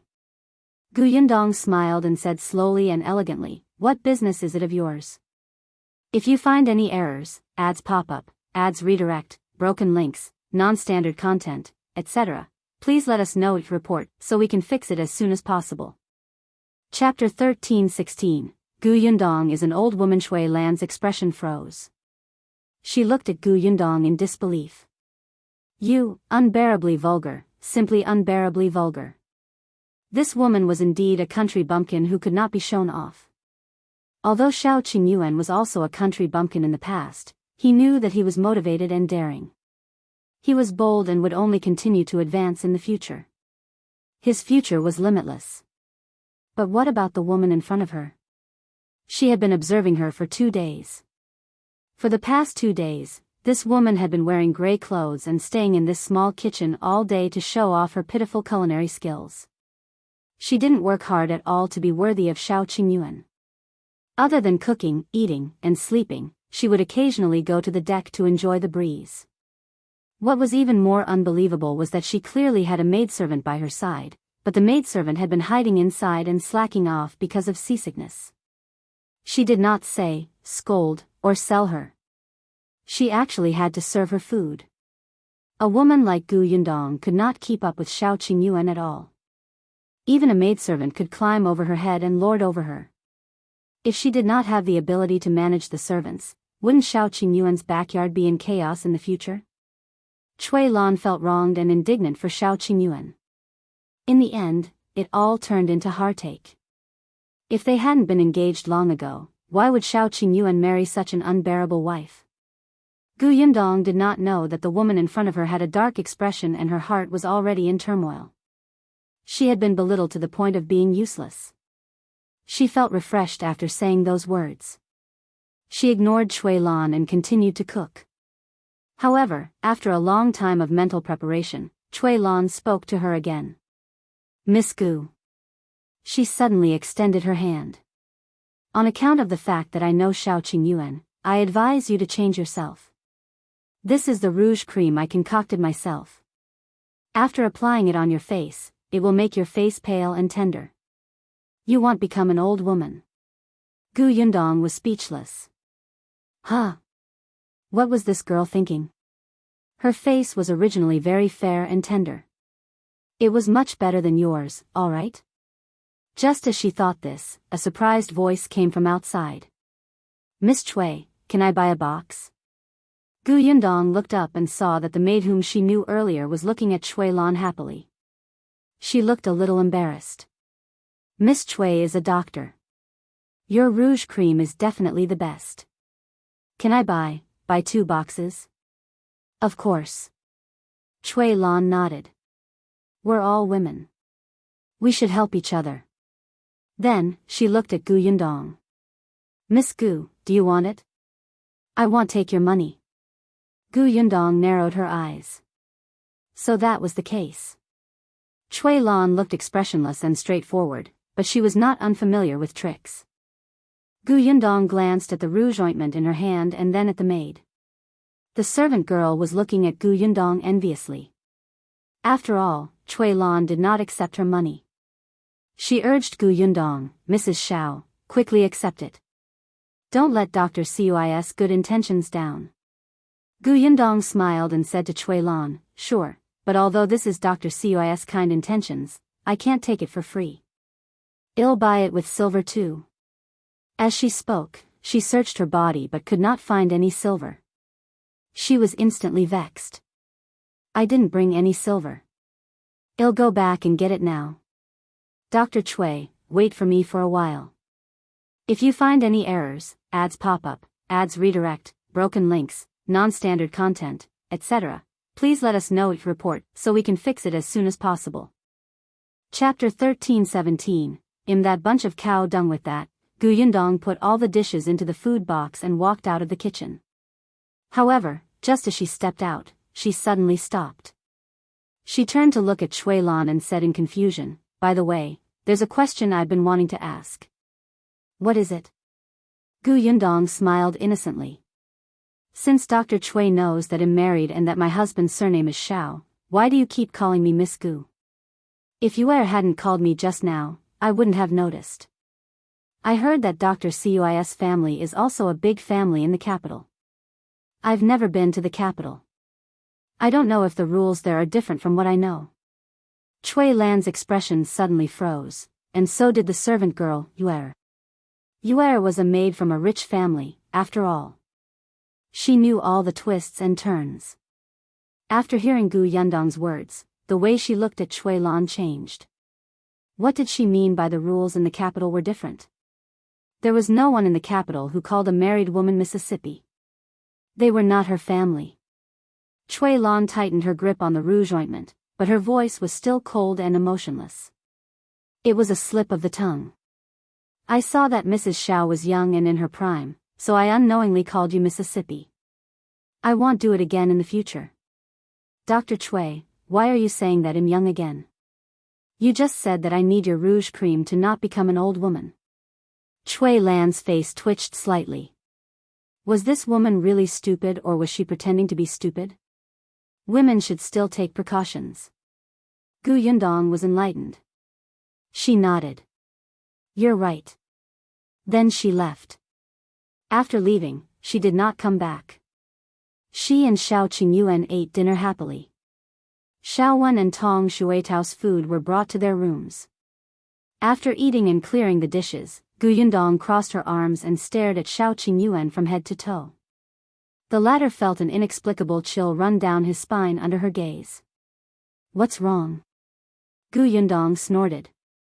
"And you say you're not a femme fatale?"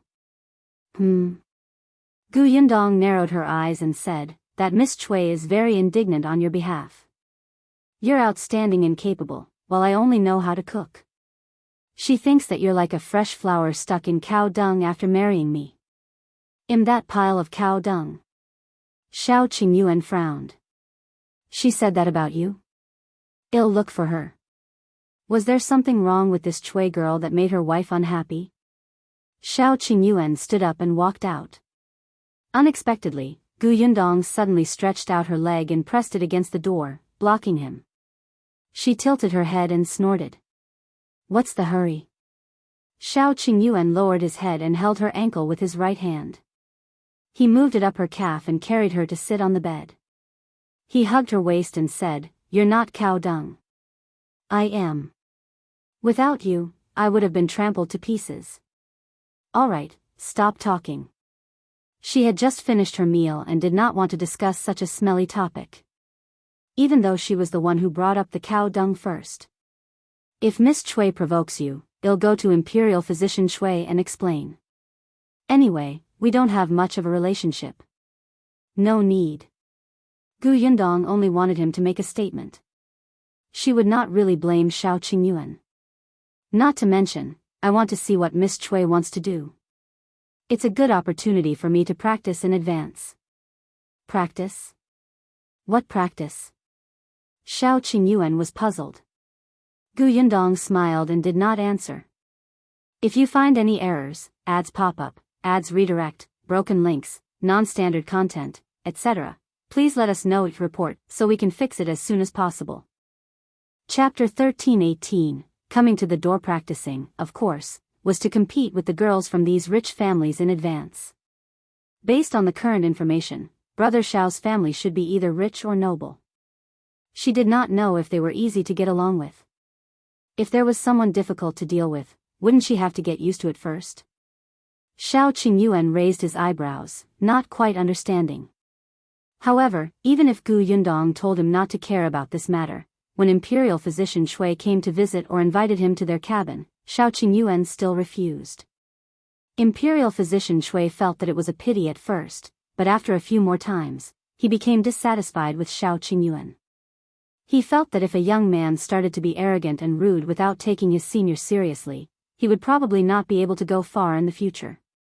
As for Gu Yundong, she deliberately did not go to the small kitchen from before and changed to another place to continue cooking. As a result, she did not see Miss Chui for 2 days. On the 3rd day, Miss Chui could not hold back and knocked on Gu Yundong's cabin door. As soon as the door opened, she looked inside. Miss Cui's eyes were filled with disappointment and relief when she didn't see Shao Qingyuan. Gu Yundong stood at the door and saw her expression clearly. "Miss Chui, why are you here?" "Mrs. Shao." Chui Lan took a deep breath and looked at Gu Yundong. "Last time, you asked me for rouge ointment, but I didn't see you in the small kitchen. There were many girls who bought rouge ointment these 2 days. I only have 2 boxes on hand, so I came to ask you if you still want it." Gu Yundong blinked. After a moment, she came to a realization. She slapped her forehead and said, "Look at me. I forgot about this that day. When I carried the food box back to my room, my husband happened to be talking to me about something. Once he started talking, it was endless. Didn't I forget about this? When I thought about it later, it was already the next day. I thought that it would be fine. It wouldn't be good to look for him again." Chui Lan said, "Really? Then why did Mrs. Shao change the kitchen these 2 days?" "Sigh, it's all because of my husband. Recently, he's become more and more picky. He said that the food I cooked 2 days ago always had the smell of medicine, and he ate as if he was drinking medicine. I thought that it was because Miss Chui was brewing medicine at the side. That's why I changed the kitchen." Chui Lan was speechless. She actually had a good reason? Gu Yundong tilted her head. "I don't want Miss Cus rouge ointment. My husband doesn't like me to put too much makeup on my face. I have to let you down." Chui Lan clenched her fists slightly. This woman kept calling him husband, as if others did not know that their relationship was great. However, there was a saying that went, the more a woman lacked something, the more she cared about it, and the more she would show off. She kept mentioning how Shao Qingyuan doted on her and loved her. Wasn't it because she wasn't confident? She narrowed her eyes and sized up Gu Yundong.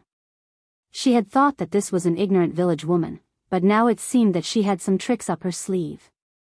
It was just that these methods were not presentable and she could only show off. Chui Lan knew that she was not as eloquent as Gu Yundong, but her brain was better than hers. Since Mrs. Shao doesn't want it, I'll take it back. As expected, she simply put away the rouge cream and turned around to leave. Gu Yundong stood at the door of the cabin and watched her leave with a smile. Only when Chui Lan had completely disappeared did she turn around and prepare to close the cabin door. Unexpectedly, 2 people happened to walk over from the corridor in front. As they walked, they turned their heads to look in Chui Lan's direction. "If you find any errors, ads pop up, ads redirect, broken links, non-standard content, etc., please let us know it report so we can fix it as soon as possible." Chapter 13:19, about Gu Yundong. Gu Yundong paused and heard the 2 of them talking softly. This Dr. Chui is not very honest. She only provided the seasickness medicine for 2 days. If you ask her again, she'll claim that it's been used up. If she doesn't want to give it to you, so be it. Why did she have to pretend to be a kind person previously? You don't know, right? In the past 2 days, many girls on the ship have asked Dr. Chui to buy rouge ointment. That seasickness medicine is a business without money. This rouge ointment is the main source of money. Naturally, she's more willing to spend her efforts on it. That's right. Those who need seasickness medicine are all poor people with no money. Those who have money have already prepared it themselves. Perhaps Dr. Chui has brewed medicine for 2 days and despised them. Ha ha ha. Don't you have money too? Why are you asking her for seasickness pills? I think the effect is pretty good. It would be a waste not to take it. Their conversation gradually faded away. Yundong secretly shook her head and closed the cabin door. She had long said that Chui Lan would not gain anything by doing this. Actually, Yundong was not the only one who heard this conversation. Chui Lan was the same. The people who spoke even deliberately ran over to talk about her, ignoring her ugly expression. Chui Lan was furious. She had already suffered at Yundong's hands. She did not expect the people she had helped to be so ungrateful. These people were simply ingrates who did not know how to be grateful. She had been kind enough to think for them, but in the end, it was her fault. When those people received benefits from others, they would thank them profusely. When they lost these benefits, they would immediately turn hostile. These people would suffer retribution sooner or later. Chui Lan took a deep breath, tightened her grip on the rouge cream, and opened the stateroom door. When she entered, she saw Imperial Physician Chui grinding herbs with his head lowered. When he heard the sound, he looked up. What's wrong, Laner? You don't look too good. Nothing. Chui Lan shook her head. I probably didn't sleep well last night. The cabin next door is too noisy. As she spoke, she helped Imperial Physician Chui pick herbs. When Imperial Physician Chui heard this, he quickly said, then let's switch rooms tonight. It's quiet here. No need. It's not like it's noisy every day. The guest in the room next door might have had a nightmare last night. It's fine. Imperial Physician Chui did not insist and only let her rest. Chui Lan, on the other hand, did her own thing. She lowered her head and looked like she wanted to say something but hesitated. After a long while, she finally looked up at Imperial Physician Chui and asked, Father, have you seen Shao Qingyuan's wife? Imperial Physician Chui was stunned for a moment. He thought for a moment and said, I've seen her from afar once, but I've never spoken to her. Why? Have you seen her? Yes, I have, Chui Lan said. Father, do you know why Shao Qingyuan married his current wife back then? Imperial Physician Chui stopped grinding herbs. He looked at his daughter and frowned slightly. Chui Lan was still the same. There was no expression on her face, but her eyes flickered slightly. Imperial Physician Chui asked, Why are you asking this? Nothing. I'm just curious. I've seen that Madame Shao before. She looks really ordinary. Shao Qingyuan is no longer an ordinary farmer. It's not impossible to find a better one. Imperial Physician Chui looked at his daughter seriously for a moment and sighed in his heart. After a long time, he said in a low voice, I heard Imperial Physician Song talk about this Madame Shao.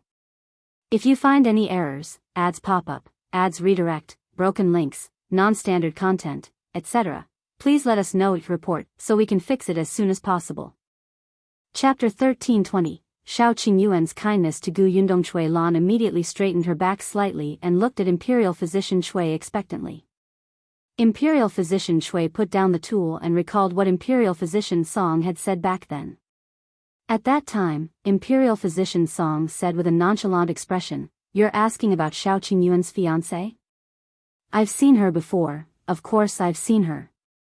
That girl is a little pretty. She's a little smart, but she's not enough in front of me. She runs a small business herself and has a little money. Shao Qingyuan was especially poor in the past. Blah, blah, blah. At that time, Imperial Physician Song spoke in a scattered manner and said whatever came to his mind. At this moment, Imperial Physician Chui had to reorganize everything before he said, Imperial Physician Song said that this Miss Gu is a capable person. Her family does some small business. In the past, Shao Qingyuan's family was poor and he didn't have any relatives. It was a problem for him to eat 3 meals a day. Miss Gu and he were neighbors and helped each other. Later on, it was only natural for them to be engaged. I heard that Shao Qingyuan came to the capital to offer the cowpox vaccination method. This Miss Gu supported him wholeheartedly. Cui Lan pondered in her heart as she listened. Shao Qingyuan was very poor in the past and did not have enough to eat. Gu Yundong had helped him a lot. Rather than saying that he liked Gu Yundong, it would be more accurate to say that he was grateful. If he really liked Gu Yundong, why would Gu Yundong always emphasize on that? That was true. Shao Qingyuan was someone who knew how to repay kindness. Otherwise, she wouldn't have liked him. Therefore, it was impossible for Shao Qingyuan to give up on Gu Yundong. He was not a heartless man and would not do such an ungrateful thing. No wonder Gu Yundong had to personally go to the kitchen to cook. This was to remind Shao Qingyuan of her past kindness. Cui Lan frowned and her expression turned even uglier. Therefore, it was impossible for Shao Qingyuan to leave Gu Yundong. Then, what about the other way around? Cui Lan's hands had stopped moving at some point. She sat on the edge of the bed and stared out of the window, seemingly in a daze. Imperial physician Cui sighed secretly. Later, Shao Qingyuan is already married. No matter what the reason is, he has a wife. You're so outstanding. After returning to the capital, father will definitely choose a good husband for you. Cui Lan suddenly came back to her senses. She immediately stood up and said, I know, father. What good husband? She was just an inconspicuous imperial physician's daughter. She was also a medical woman who appeared in public all day long. The young masters of the aristocratic families in the capital looked down on her. She did not care for them either. Cui Lan shook hands and left the cabin in a hurry. Imperial physician Cui opened his mouth but hesitated. He only had one daughter. Her mother had passed away early, and he was busy. When she was young, she had been bullied by servants, so she had developed the habit of being expressionless since she was young. Imperial physician Cui felt that he had mistreated her. In order to make up for it, he went along with her almost everything. However, Cui Lan had her own opinions since she was young and made her own decisions. For example, if she asked to study medicine, he would teach her. For example, when he was ordered to come to the heading prefecture this time, she also wanted to follow him to see the world, so he brought her here. But now, she seemed to have lost her heart to Shao Qingyuan. Imperial physician Cui did not know how to persuade her and could only remind her.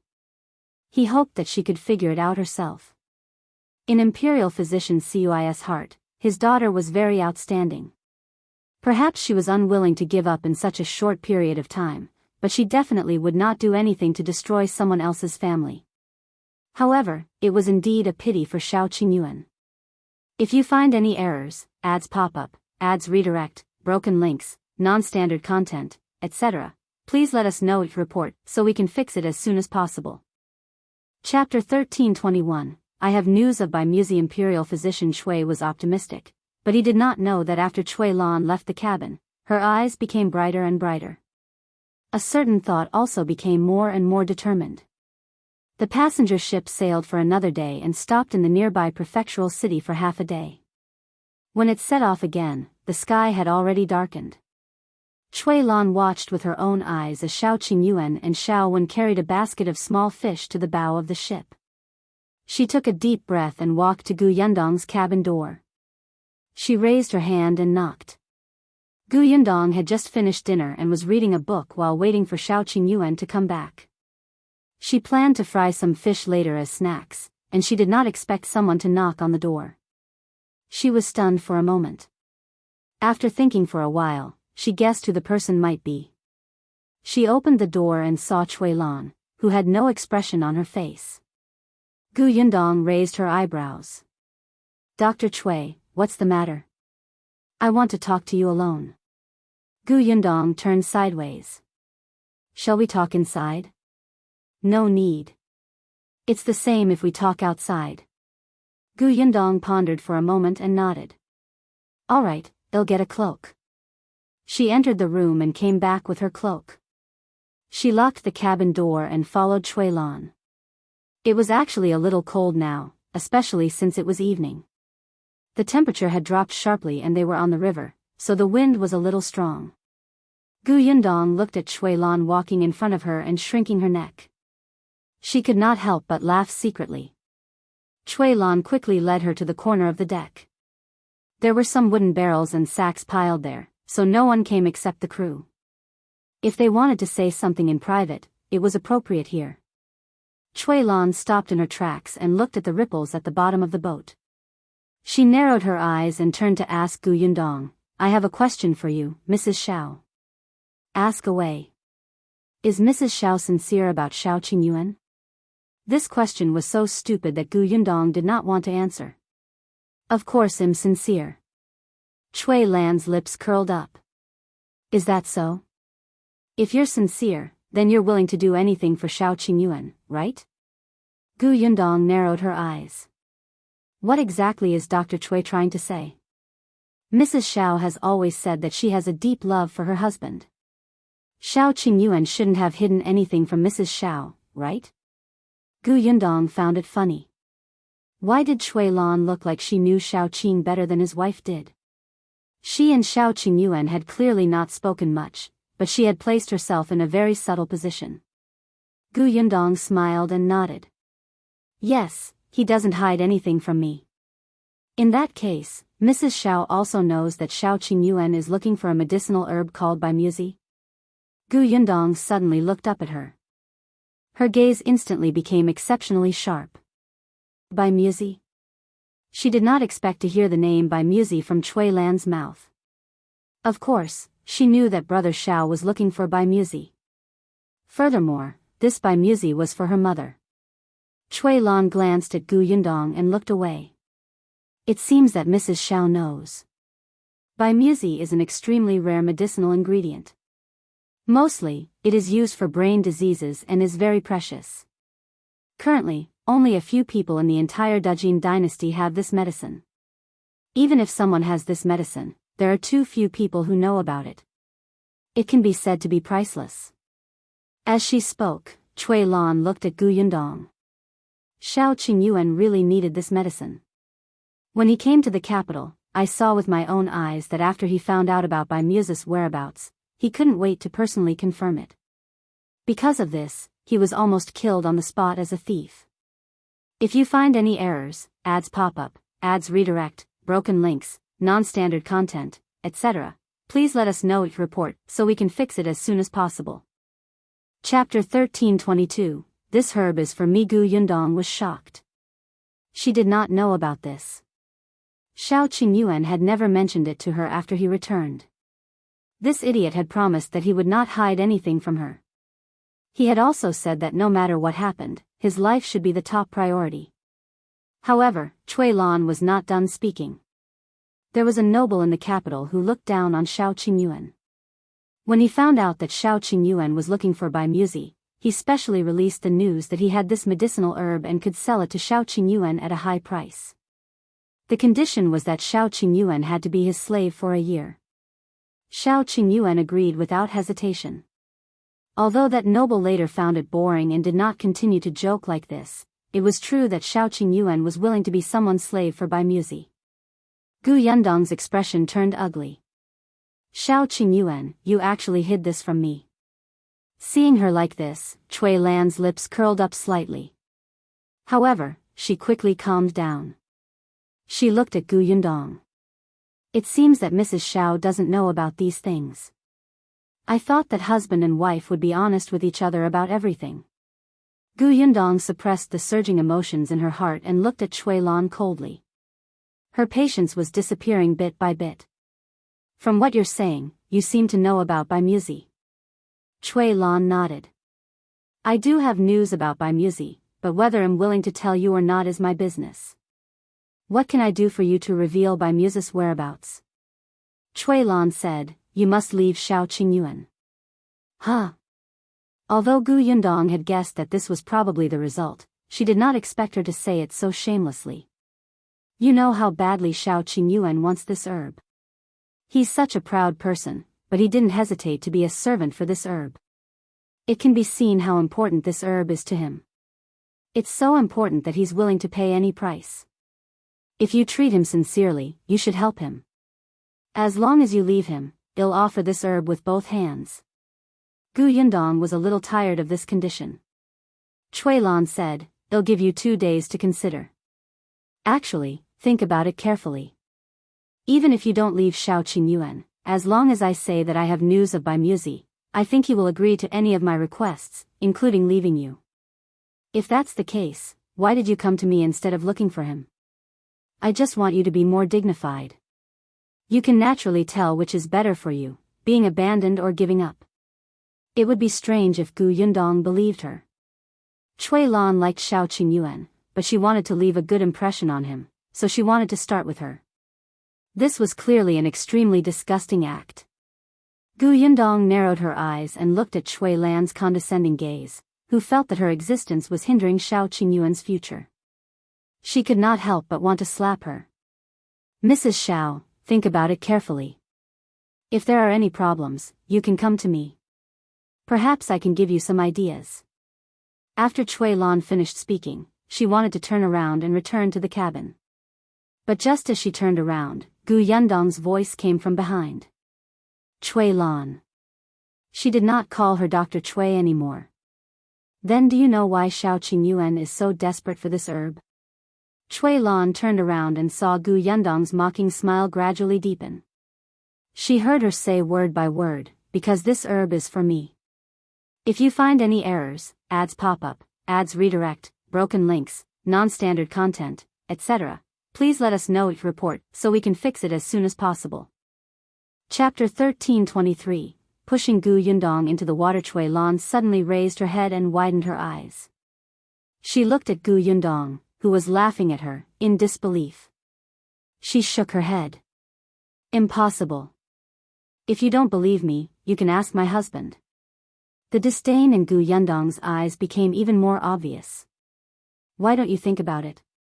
Why would Shao Qingyuan want that medicinal herb? You also said that he was alone. Who did he give that medicinal herb to? For himself? Or for his own medicinal herb shop? But have you ever seen a medicinal merchant willing to give his life for a medicinal herb?" Cui Lan took a step back, her face pale. That's right, she didn't expect this. She actually didn't expect this. Gu Yundong laughed. "Now, do you understand how much my husband values me? If I leave him, your medicine will be useless to him." Cui Lan's breathing quickened. She stared fixedly at Gu Yundong, as if she wanted to see any signs of lying on her face. But she did not. Gu Yundong's eyes were filled with contempt and confidence. She was not afraid of anyone asking Shao Qingyuan. She was not afraid of this threat at all. Cui Lan's fingers dug into her palms, almost causing her to bleed. She suddenly thought of something and said, "In that case, you're the one who wants Bai Muzi. Alright, if you leave Shao Qingyuan, I'll give Bai Muzi to you." Was she trying everything she could in a moment of desperation? Gu Yundong shook her head in amusement. "Do I look like such an idiot?" Gu Yundong could not be bothered to talk to her. She turned around and was about to return to the cabin. Unexpectedly, just as she turned her head, she felt a gust of wind behind her. Gu Yundong turned her head abruptly and saw Cui Lan reaching out to push her with a ferocious expression. Gu Yundong narrowed her eyes and shifted her feet. She grabbed the wooden bucket beside her with one hand and Cui Lan with the other, throwing her out of the deck. "Ah!" Cui Lan screamed, her eyes filled with fear. The next moment, she realized that her entire body was suspended on the edge of the ship. The only thing that kept her from falling was Gu Yundong's hand. Cui Lan trembled in fear. She could only hold Gu Yundong's hand tightly and shout in a trembling voice, "Pull me up! Pull me up!" Gu Yundong lay on the deck, her right foot hooked onto the hemp rope not far away. Her expression was leisurely and she was not in a hurry at all. "Pull you up?" Gu Yundong sneered. "You want to push me into the water, you want to kill me, and now you expect me to pull you up? Do you think I'm a good person who repays evil with kindness? I didn't do it on purpose. I just slipped. I didn't want to harm you." Cui Lan hurriedly denied. She had been impulsive just now. It was really uncomfortable to be hanging like this. Chui Lan's voice was intermittently blown by the wind. I'm a doctor. I've always helped the world and never thought of harming anyone. Really, I'm just threatening you. I don't want to kill anyone. I don't believe you. You. Chui Lan's body swayed. Gu Yundong, if you let go, you'll be killing someone. You have to pay with your life for killing someone. Moreover, my father is an imperial physician and he's an official of the imperial court. If you harm me, your entire family will be implicated by you. Your husband won't want you either. It won't do you any good. Gu Yundong sighed. This girl was still threatening her even at this point. She really wouldn't shed a tear until she saw the coffin. Look at how nervous you are. I didn't say I would kill you. She smiled, but the malice in her eyes was obvious.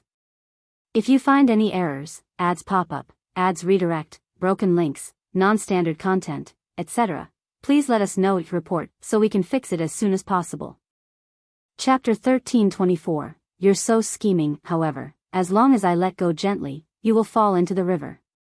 Don't worry, you won't die for the time being after falling.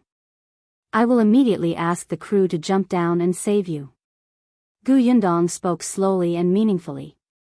What else did Chui Lan not understand? Yes, as long as she did not drown, Gu Yundong would not kill anyone. When she was rescued by the rough crew, she would be drenched in public and her innocence would be lost.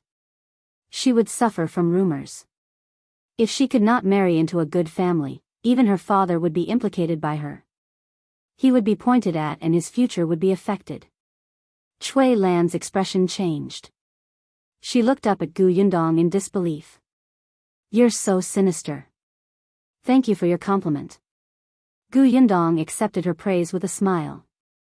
Chui Lan took a deep breath and suddenly shouted, "Help, someone is killing." Before she could finish speaking, she felt Gu Yundong loosen her grip. Chui Lan immediately screamed, "Ah!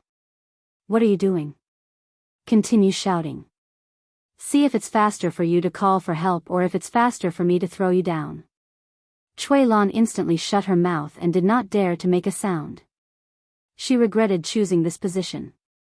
No one came here, and there were buckets and sacks blocking the way. Besides, the sky was dark now. Coupled with the sound of water, no one could hear them. Chui Lan felt like she couldn't hold on any longer. Her hands felt like they were about to break. She was extremely afraid. She looked up at Gu Yundong, who still looked calm, and hated her. What are you trying to do? Gu Yundong smiled. It was finally time to start negotiating. I don't know what I want to do either.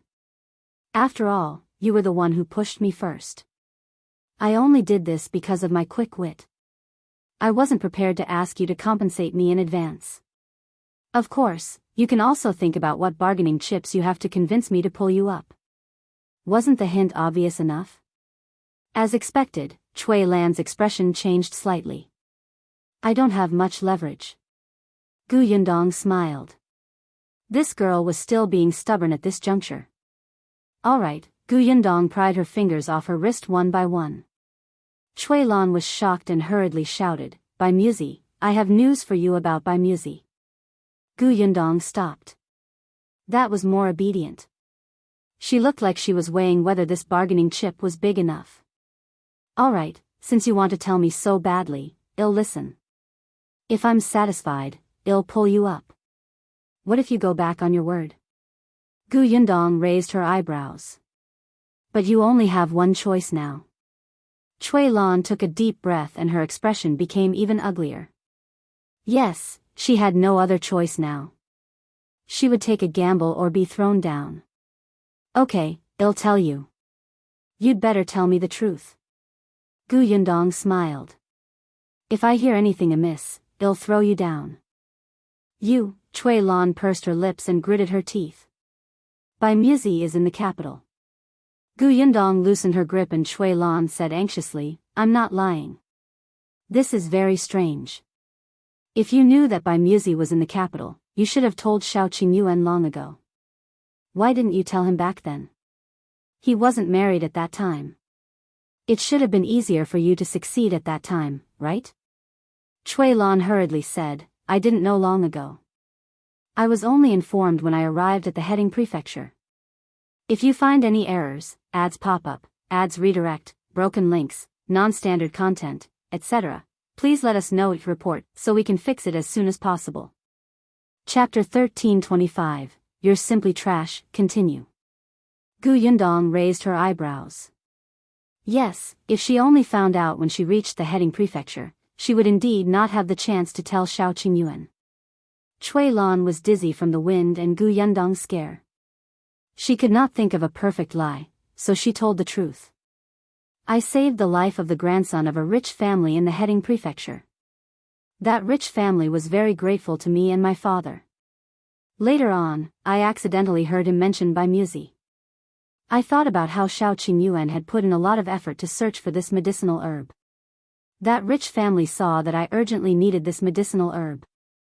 In order to repay me for saving his life, the master of the family said that his son in the capital had one. He could write a letter to his son and tell him what had happened. His son would definitely give by Muzi to me. Which family in the capital? Chui Lan paused for a moment and said, the Yen family, a tea merchant family in the capital. Tea merchants. What about the letter? I don't have it, Chui Lan replied. Old Master Yen directly wrote it and sent it to the capital. The Yen family also knows my father's identity. After we return to the capital, the Yen family will naturally send by Muzi to our residence. Speaking of this, Chui Lan finally had a hint of smugness on her face. Look, so what if you know about these things? You still can't get by Muzi. You already know. Can you pull me up now? Gu Yundong raised her eyebrows and suddenly raised her voice. I'm done asking. Chui Lan was stunned. In the next moment, 2 footsteps came from the deck. When one of them walked up to her, she finally saw who it was. Shao Qingyuan. A look of surprise flashed across Chui Lan's face. Shao Qingyuan, you saw it. Your wife wants to kill me. She's vicious. You should see her true colors. Hurry up and pull me up. Shao Qingyuan glanced sideways at Chui Lan and did not say a word to her. He only said to Gu Yundong, when I returned to the cabin, I realized that the door was locked, so I came here to look for you. I happened to see Imperial Physician Cui's guard coming over, so I stopped him. Since you're done asking, let's go back. Your hand should hurt after holding her for so long. I'll rub it for you. When Chui Lan heard this, her face was filled with disbelief. Not only did Shao Qingyuan hear it from the beginning, but he even stopped the guard who was protecting her and her father and daughter from saving her. Chui Lan felt cold all over. This shouldn't happen. Shao Qingyuan shouldn't be like this. He clearly had a chivalrous heart. He should be clearly distinguishing between right and wrong. He should. How did this happen? Gu Yundong glanced at her and let go. Just as Chui Lan thought she was going to fall, a rope suddenly flew over and instantly wrapped around her waist. With a little force, it pulled her onto the deck. Chui Lan was still in shock. She knelt on the ground and panted heavily. After a long time, she looked up and only saw Shao Qingyuan supporting Gu Yundong's back as he left. Chui Lan's eyes were bloodshot and filled with hatred. The guard beside her lowered his eyes slightly and said in a low voice, Miss Chui, you should return to the cabin. Chui Lan suddenly turned her head and glared at him angrily. Where were you? The Emperor asked you to protect us. Is this how you protect us? Shao Qingyuan stopped you just like that. You're simply useless. The guard narrowed his eyes and said coldly, I'm under orders to protect Imperial Physician Chui, not you. With that, he turned around and left. He was an Imperial Guard and was only temporarily acting as Imperial Physician Cui's guard. It was not Chui Lan's turn to point and scold him. If you find any errors, ads pop up, ads redirect, broken links, non-standard content, etc., please let us know each report so we can fix it as soon as possible. Chapter 1326. Arriving in the capital, Chui Lan was dumbfounded. She sat on the deck in a daze and could not recover for a long time. It was not until a gust of wind blew that she shuddered violently. She staggered to her feet and stumbled back to her cabin.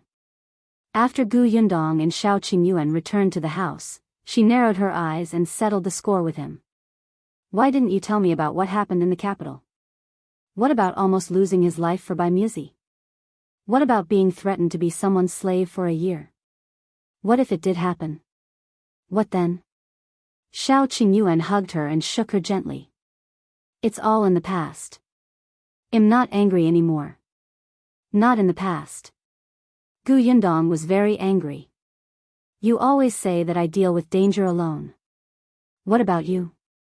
I promise there won't be a next time. Shao Qingyuan immediately admitted his mistake.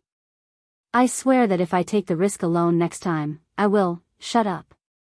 Shao Qingyuan obediently remained silent. He looked down and saw that she was still angry. He lowered his head and kissed her. I'll definitely tell you everything in the future. Gu Yundong glared at him fiercely before slowly calming down. But when she thought of Cui Lan's words, Gu Yundong fell silent again. After a long while, she asked, what do you think about Muzi? If Cui Lan is right, the Yen family will give the herbs to the Cui family. We can only start from the Cui family. The problem was that after this incident, the Cui family had already fallen out with them. Ordinary transactions were impossible, so they could only think of another way. The two of them looked at each other and temporarily put this matter aside. Unexpectedly, the next day, Gu Yundong heard that Cui Lan was sick. It was probably because of the cold wind last night that she caught a cold. Imperial physician Cui had never come to look for them either. It was unknown if Cui Lan did not tell him the reason or if the guard had told him the truth. In short, Cui Lan's illness made Gu Yundong's life on the ship more stable. After 5 to 6 days, Cui Lan finally became more energetic, but she did not step out of the cabin door again. Gu Yundong was happy and at ease. Tong Shuitao seemed to have adapted to life on the ship. Her expression gradually improved and she could go out to do things. When she heard about the matter between Gu Yundong and Cui Lan, she was especially angry and regretful. She could not stand beside Miss and help her kick that *tch into the river. After another 10 days, the passenger ship finally arrived at the port. Puman Port was a port 50 miles away from the capital. From here, one had to take a carriage for half a day to enter the city. When the passenger ship stopped, it was not long after dawn. Shaowen was the first to get off the ship and hire a carriage. He moved the things in the cabin to the carriage first. In any case, they did not have many things left after using up a lot of stuff during the trip. Gu Yundong kept everything that could be hidden in her space.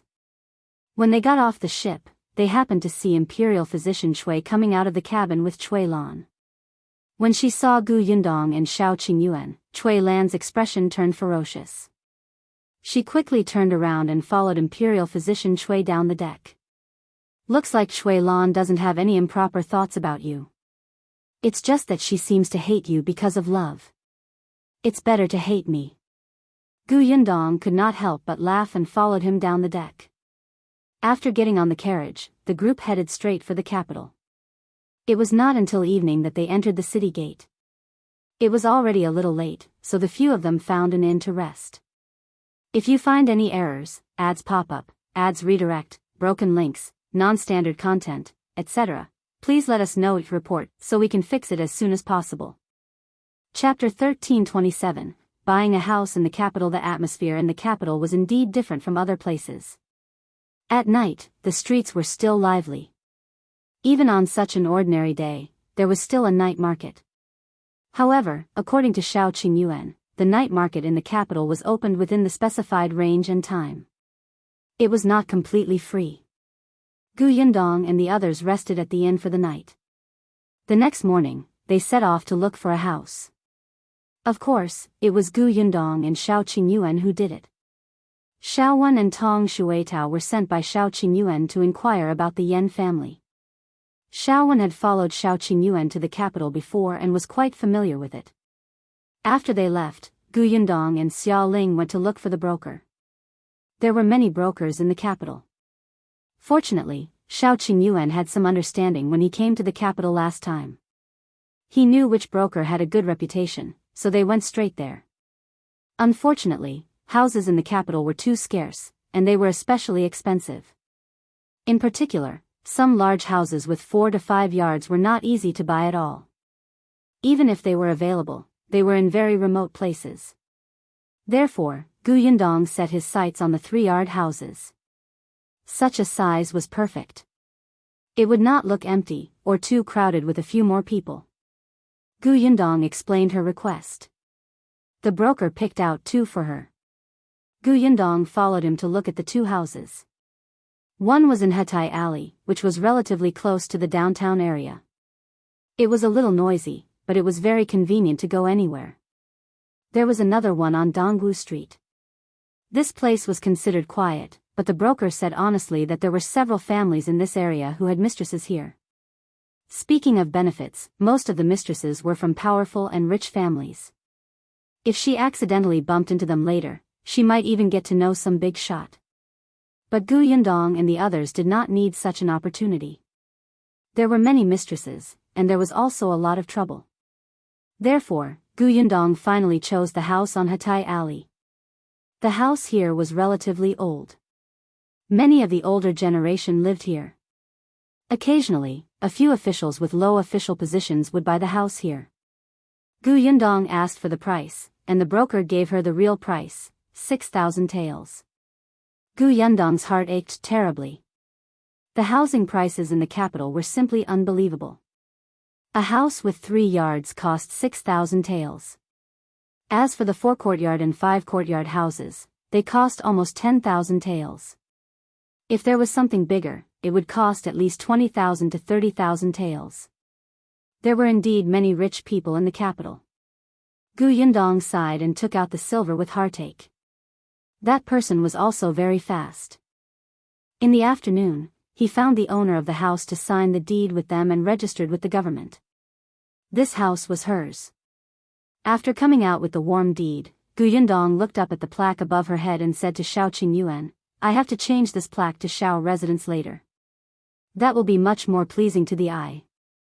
Well, find someone to replace it tomorrow."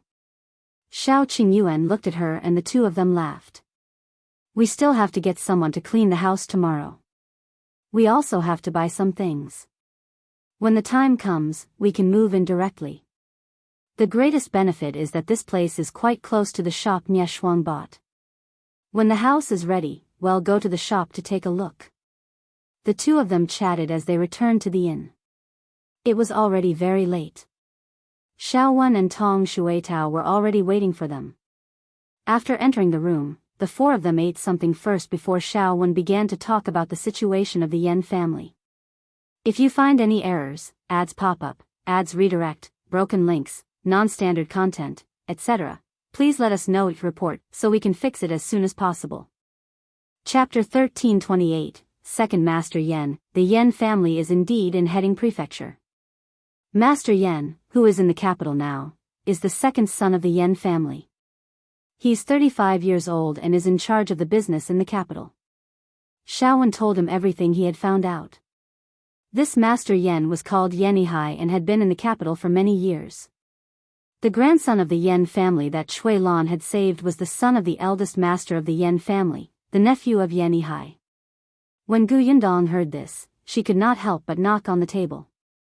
"This is interesting. First Master Yan's son has been saved, but he wants Second Master Yen to pay. Will he agree? How's the relationship between the 2 branches of the Yen family?" Shao Wen chuckled. "Madam is right. On the surface, the 2 brothers of the Yen family are indeed loving brothers. However, I specially asked around and found that this second Master Yen hasn't returned to Heading Prefecture for 2 years. However, his wife and children have gone back to visit the old man." Yundong looked at Shao Qingyuan. "Do you think Yenihai will willingly give by Muzi to the Chui family?" "Mostly not. So, we still have to start with the Yen family?" Shao Qingyuan nodded. "However, since old Master Yen wrote a letter to Yenihai, even if it's for show, Yenihai won't openly disobey his father's orders. We still have to find out what he wants to do." Gu Yundong nodded. In fact, she felt that the possibility of getting by Muzi from the Yen family was higher than getting it from the Cui family. After all, Cui Lan had a grudge against them. After talking about Yenihai, Gu Yundong looked at Tong Shuitao. Where's Qin Wenjing? Lord Qin isn't in the capital. She had gone out today to find out about Qin Wenjing and Imperial Physician Song. Not in the capital? Tong Shuitao nodded. I heard that Mr. Qin went out to the capital to do something. I don't know when he'll be back. Mrs. Qin and Miss Qin are at home, but I heard that Miss Qin has been sick recently, so the Qin residence closed its doors and refused guests. Since that was the case, Gu Yundong would not disturb them. Imperial Physician Song has been in the palace for the past 2 days. I don't know the exact situation. She couldn't find out what was going on in the palace. Gu Yundong nodded to show that she understood. In any case, she had many things to do. It would not be too late to look for them after everything settled down. When Shao and Tong Shuitao heard that they had already bought a house, they looked very excited. The next day, they happily ran to clean the house. However, the house was a 3-courtyard house. It was still a little big. Just the two of them were still too few. Gu Yundong inquired around the house and found 3 women to help tidy it up. She and Shao Qingyuan walked around the streets, planning to buy some things. This was Gu Yundong's first time in the capital. The streets in the capital were wider and more prosperous than in the Shuanha prefecture. The main road in front of him could accommodate 4 carriages riding side by side. Gu Yundong looked at the shops along the street and walked over. They needed to buy a lot of things and had little time, so they did not have much chance to shop. They basically went straight to their destination. Beds, tables, chairs, and other furniture were needed. There were also pots, pans, rice, oil, and salt that were needed in the kitchen. There were also quilts, pillowcases, brain threads, and so on. They could slowly add the others that they did need for the time being. Gu Yundong bought everything she could and sent them to her house in Hatai Alley. Then, she went back with Shao Qingyuan. If you find any errors, ads pop up, ads redirect, broken links, non-standard content, etc., please let us know your report so we can fix it as soon as possible. Chapter 1329, Reminder. Unexpectedly, just as the two of them were about to reach the entrance of the alley, they suddenly bumped into a familiar person. That person was also stunned for a moment when he saw them. Then, he walked over. Dr. Shao. Shao Qingyuan nodded at him, greeted him, and brushed past him, planning to leave. That person was about to leave, but he suddenly stopped and said, Imperial Physician Cui entered the palace to meet the Emperor as soon as he returned. This person was the Imperial Guard who had protected Imperial Physician Cui and his daughter on the ship. Now that Imperial Physician Cui had returned to the capital safely, his mission was completed. This person left after saying this. Gu Yundong waited until his figure had completely disappeared before she asked, Are all the people in the capital so oblique? Couldn't he make it clearer? He clearly meant well, but if he met someone who wasn't quick-witted enough, they really wouldn't be able to figure it out. Shao Qingyuan led her into the alley. I don't have a relationship with him after all. We've only met once. It's already not bad that he reminded me of this.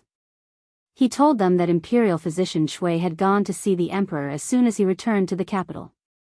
It was to report the vaccination in the heading prefecture. This was his duty as a subject. Although Shao Qingyuan did not have the status of an official imperial physician in the imperial hospital, he was in charge of the vaccination in the Shuanha prefecture. He was shouldering the mission given by the Emperor. When he returned to the capital, he should have entered the palace to meet the Emperor immediately. Unexpectedly, he stayed outside for 2 days without doing anything.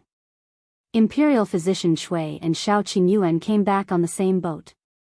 The Emperor must have known that he had been in the capital for 2 days.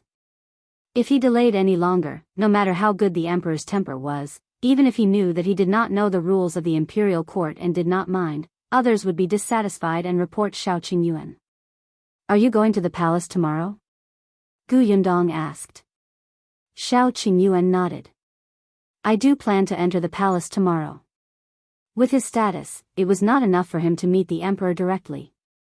He had to report to the head of the imperial hospital, Song Dejiang, before Song Dejiang brought him there. I'll leave the house to you. I'll be back soon. Yeah. The two of them walked to the entrance as they spoke.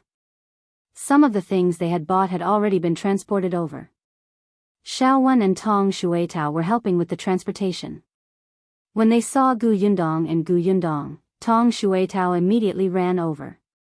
Miss, the room has been tidied up, and the bed and cabinet have arrived. Come in and take a look. Gu Yundong followed her in and was the first to see some old furniture and miscellaneous items piled up in the courtyard. There were some things here that were going to be sold, and some were going to be thrown away. Unexpectedly, a woman who was helping to clean the house suddenly came forward.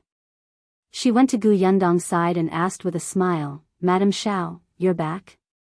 Aunt, what's the matter? It's like this. Look at your bed, cabinet, and so on. You don't want the old ones anyway. Can I take them back? Gu Yundong was stunned, but Tong Shuitao frowned and said, I've already told you that those big items are for sale. Sai, look at what you're saying. Those things are all damaged. Otherwise, how could the previous owner bear to leave them behind? You just came to the capital and don't know the market in the capital. These things are not worth much money. As soon as the woman finished speaking, another woman behind her pulled her back. All right, stop talking. These things are worth. Before she could finish speaking, she was pushed by the woman from before. Shut up. If you find any errors, ads pop up, ads redirect, broken links, non-standard content, etc., please let us know each report so we can fix it as soon as possible. Chapter 1330, Let Gu Yundong do something good then. The woman continued to look at Gu Yundong. She smiled and said respectfully, Madam Shao, you look like you're from a rich family. You don't care about this small sum of money. Why don't you do a good deed? Gu Yundong found it funny and raised her eyebrows slightly. Yesterday, after buying the house, I agreed to sell the bed and cabinet to the broker. Later, he will find a cart to take them away. So I can't give them to you. If you want them, you can have those things. She pointed to another pile of things to throw away. Actually, there were quite a few good things in that pile. For example, the damaged stools and chairs, as well as the cages and cabinets that had been bitten by rats. These were all ordinary wood things that could not be sold for much money. It was better to chop them up and burn them as firewood. However, if others took a fancy to it, they could naturally pull them away. Gu Yundong had some money now, so she would not mistreat herself if she could use good stuff. If she was still as poor as before, she would definitely move everything back home like a mouse. Unexpectedly, the auntie from before said with a look of disdain, These are all broken. They can't be used at all. Why should I bring them back? Gu Yundong smiled. Then forget it. She raised her voice and called Tong Shuitao over. I think the work is almost done. Let's settle the salary for the ants. The woman wanted to say something, but when she saw Shao Qingyuan, who seemed tall and cold, enter, she immediately stopped talking. However, she still looked at those things unwillingly and muttered something. Tong Shuitao quickly gave her money and sent her away. On the other hand, the woman who had stopped her earlier was at the back. After thinking about it, she hurriedly ran back and asked Gu Yundong in a low voice, Madam Shao, do you really not want those over there? Gu Yundong saw that she was a little embarrassed and then looked at her clothes, which were indeed a little more dilapidated than the other women's. She knew that her family was not very well off, so she nodded. I don't want them. If Aunt likes them, you can bring them back to repair them for the children to play with. The woman was even more embarrassed, but she still thanked Gu Yundong repeatedly. Then I'll take them back. Yes, I'll get Shuitao to help you move them. She's strong. The woman wanted to refuse, but Tong Shuitao had already run over quickly and pulled the woman to see something. When the woman was done, Gu Yundong had basically cleaned up everything and got rid of the things she could throw and burn. Later on, the broker found a few people to transport the large items away. Those things were not worth much, only 5 taels of silver in total. Yundong took the money to the market next door to buy some chicken, duck, and fish. At night, they cooked a sumptuous dinner. Although there were only 4 of them, they still had to celebrate the housewarming. Yundong was still not used to sleeping in her new home. She only fell asleep after a long time at night. The next day, she woke up late. When she got up, Shao Qingyuan was already not at home. He had left with Shao Wen. Yundong slowly got up and washed up before bringing Tong Shuitao out. They planned to go to the shop Nie Shuang bought today to take a look. Holding the address Nie Shuang had given her, Yundong strolled towards the shop. However, halfway through, a carriage suddenly passed by her. If you find any errors, ads pop up, ads redirect, broken links, non-standard content, etc., please let us know your report so we can fix it as soon as possible. Chapter 1331, Chui Lan goes to the Yen residence. Yundong turned her head slightly and saw the person sitting in the carriage. Was this fate? Tong Shuitao also saw it and asked softly, Miss, that was Miss Chui just now, right? Yes. Yundong nodded. She looked in the direction where the carriage had disappeared and asked, where is it going? Tong Shuitao thought for a moment and suddenly widened her eyes. She pointed in that direction and said, it's the Yen residence, Mississippi. Yen residence? Yundong thought of her and Shao Qingyuan's guess. According to Chui Lan, the Yen residence would send by Muzi directly to the Chui residence. However, Chui Lan had personally gone to the Yen residence. Could it be that, as they had guessed, second master Yen did not want to give by Muzi to them, so he did not send him over? After all, Imperial physician Chui and the others had been back for 2 days. Yundong immediately became excited and hurriedly said to Tong Shuitao, let's go to the Yen residence to take a look.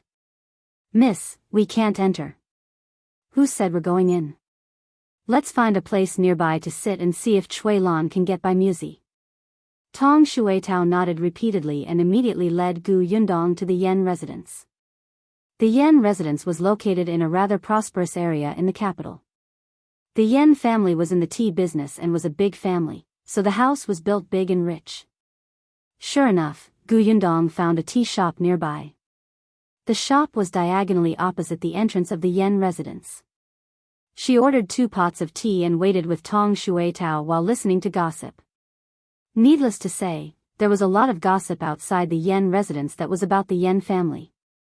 Master Yan's youngest daughter rarely comes back after she gets married, right? She's just a concubine's daughter. Her life in the Yen family was difficult. Now that she's finally married to a good husband and is living a good life, why would she come back? I don't think so. Think about how this concubine's daughter married her husband back then. I heard that she didn't have a good life in her in-laws' family. Yes. I think I heard that the main wife's daughter of the Yen family took a fancy to her husband and was intercepted by this concubine's daughter. Therefore, this concubine's daughter was raised to be petty and ruthless. She specially did such shameless things. No way. That concubine's daughter of the Yen family is very timid. How dare she intercept her legitimate sister? The rumors were getting more and more unreliable. Someone asked the boss of the tea shop what happened. After all, he had opened a shop in front of the Yen family for a long time. The boss did not seem to intend to answer at first. He did not want to offend the Yen family. However, when he heard that the rumors were getting more and more ridiculous, for some reason, he still said, second Miss Yen is pitiful enough. Don't ruin her reputation anymore. Have some respect. Yundong could tell that this concubine's daughter had a hard time in the Yen family. As for how she married her current husband, there might be an inside story. Just as he was thinking, another carriage suddenly stopped outside the Yen residence. Someone alighted from the carriage and was helped into the side door by a maidservant. The tea shop immediately became lively. Isn't that the second daughter of the Yen family? Yes. It's the second daughter of the Yen family. Didn't everybody say that she hadn't returned to her mother's house for a long time? Why is she back today? Her mother is still in the Yen family. How can she never come back? I don't see her husband. Yundong was sitting far away, so she could only see the side of the woman's face, which was delicate and pleasant looking, but she looked a little weak. If you find any errors, ads pop up, ads redirect, broken links, non-standard content, etc., please let us know it report so we can fix it as soon as possible. Chapter 1332. Something happened to the Yen residents. The customers in the shop began to discuss again. However, perhaps because of what the shop owner had said just now, the discussion about second Miss Yen slowly stopped and they began to talk about other things in the Yen family. Yundong pricked up her ears and listened. She accepted some information, and was also speechless when she heard about the privacy of some servants. However, it was said that Yen Yihai's wife was shrewish and a little greedy. As for Yen Yihai, one of them often played the good cop and the other played the bad cop. In the end, Yen Yihai's reputation as a smooth, capable, and easy-to-talk-to businessman was created. Yundong smiled and shook her head. There were so many things to do in this rich family, and they seemed a little complicated. She listened with interest, but the door of the Yen residence had not been opened since second Miss Yen entered. It was not until noon that the side door suddenly opened and a servant from the Yen residence rushed out. Yundong narrowed her eyes and watched the servant run away in a panic. After an unknown period of time, the servant returned anxiously with another person. When Yundong saw that person, she suddenly stood up and craned her neck to look over. Imperial Physician Shui? That servant actually called Imperial Physician Shui over. Not only that, but that servant was also carrying Imperial Physician Cui's medicine box on his shoulder. Something happened to the Yen residence? Yundong scratched her ears and cheeks. She wanted to know what was going on inside, but she could not get in. What a headache. Not only her, but other guests also saw this scene and could not help but ask curiously, what happened to the Yen family? That's Imperial Physician Shui, right? Someone stood up. Hee, I'll ask around. Yundong looked at that person with a burning gaze, and that person quickly left. Yundong was still sitting there, waiting for them to come back. Unfortunately, it was as if this person was gone. After a long time, he did not appear. 2 hours later, the door of the Yen residence opened again, and 2 people came out. Yundong took a closer look. Wasn't this Imperial Physician Shui and Shui Lan? They were sent out by the butler of the Yen residence. The butler's expression was very strange. Although he seemed respectful, there was a hint of anger. However, in the face of Imperial Physician Shui, he still looked considerate and cupped his hands to bid them farewell. Both father and daughter did not look too good. Shui Lan's eyes were red.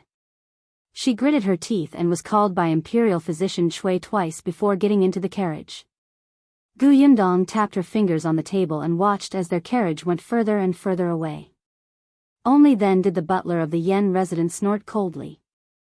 With a flick of his sleeve, he strode back to the residence. This scene confused everyone. At this moment, the customer who had said that he was going to investigate returned with an excited smile on his face. As soon as he sat down, someone asked him, "How was it? What happened to the Yen residence? Why were you gone for so long?" That person held the tea bowl and drank a big bowl of water. Then, he wiped his mouth and said, "Sigh, do you think it's so easy to find out about the Yen residence? I have to find my brother first. My brother looks for his brother. His brother still has to find his lover, who looks for her sister who has a lover, and then, all right. Hurry up and tell us what happened." Someone interrupted him and urged him impatiently. Only then was that person satisfied. He chuckled and said, "You will never imagine how bold that girl from Imperial Physician Cui's family is.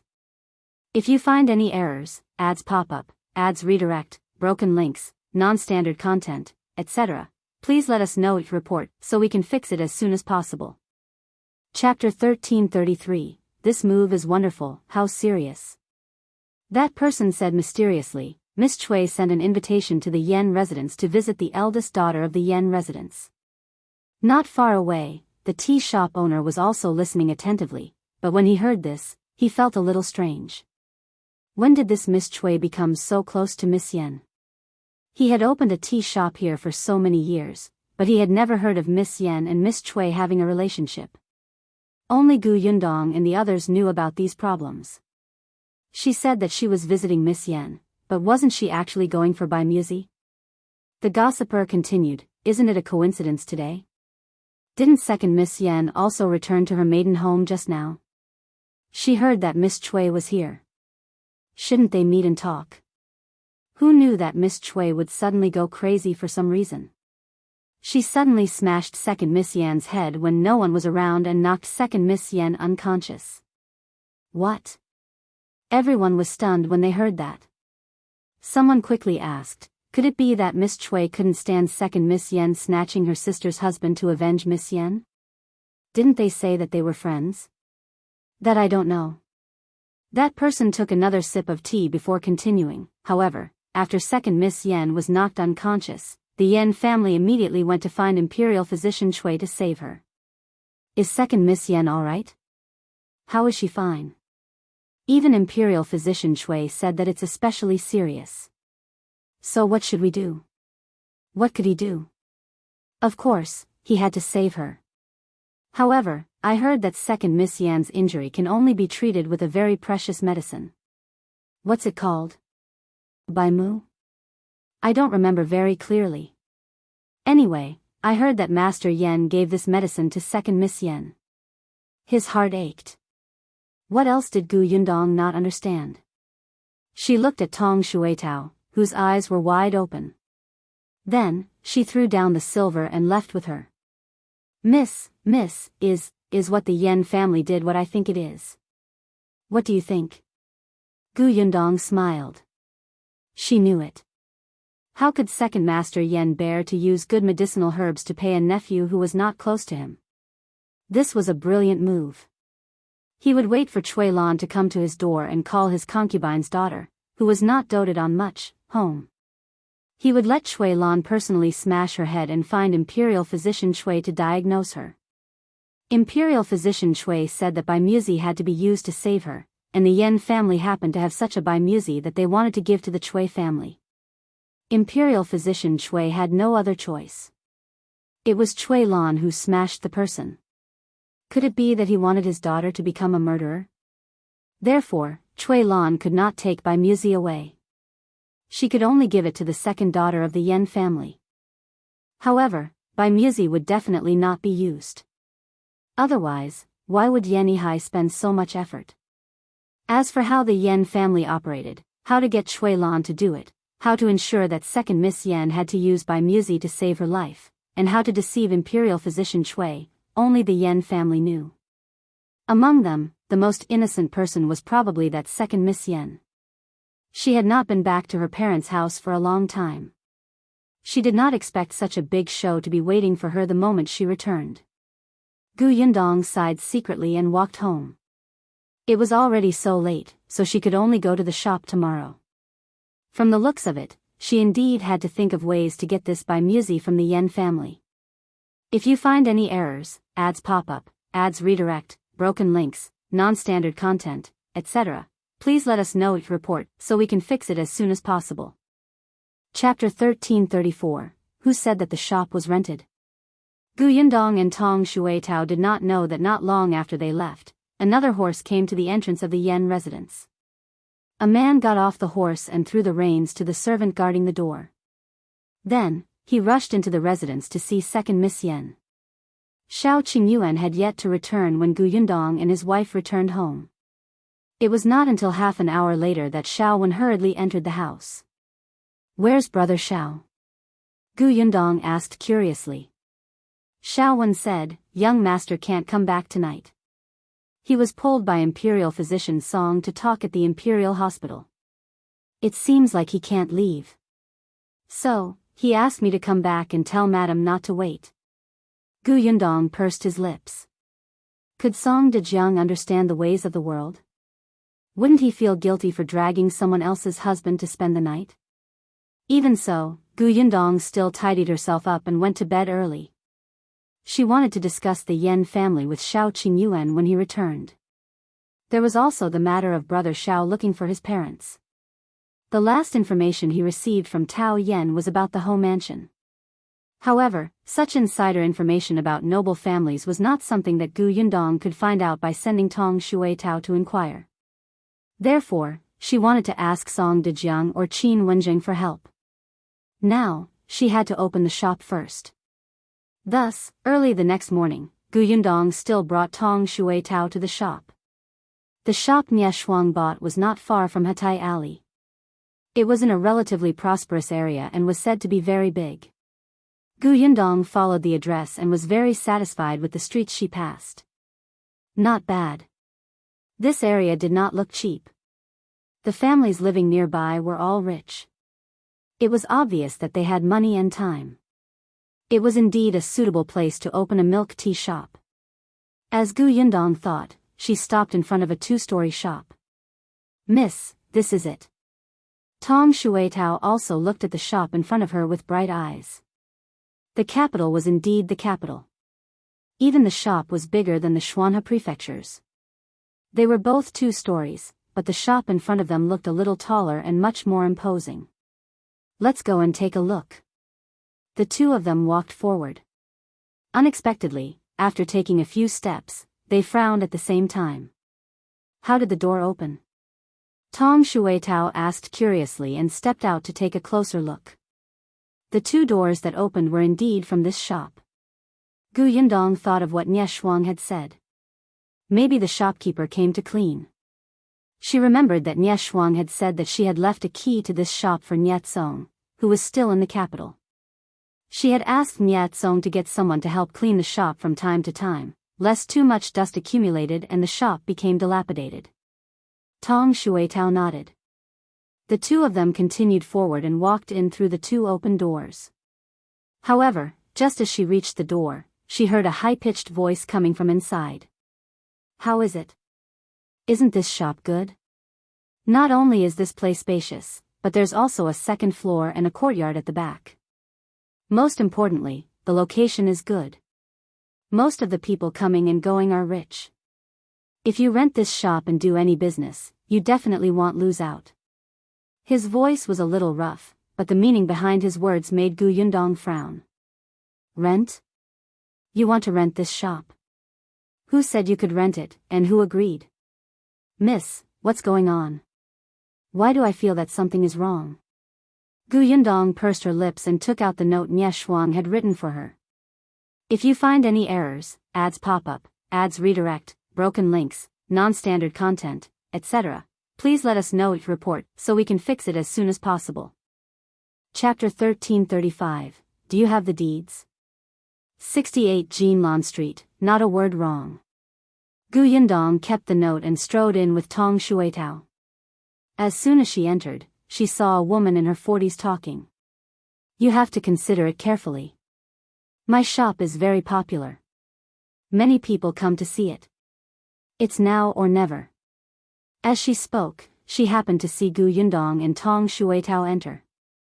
Her eyes immediately lit up and she hurriedly walked over to ask, "You're also here to look at the shop, right?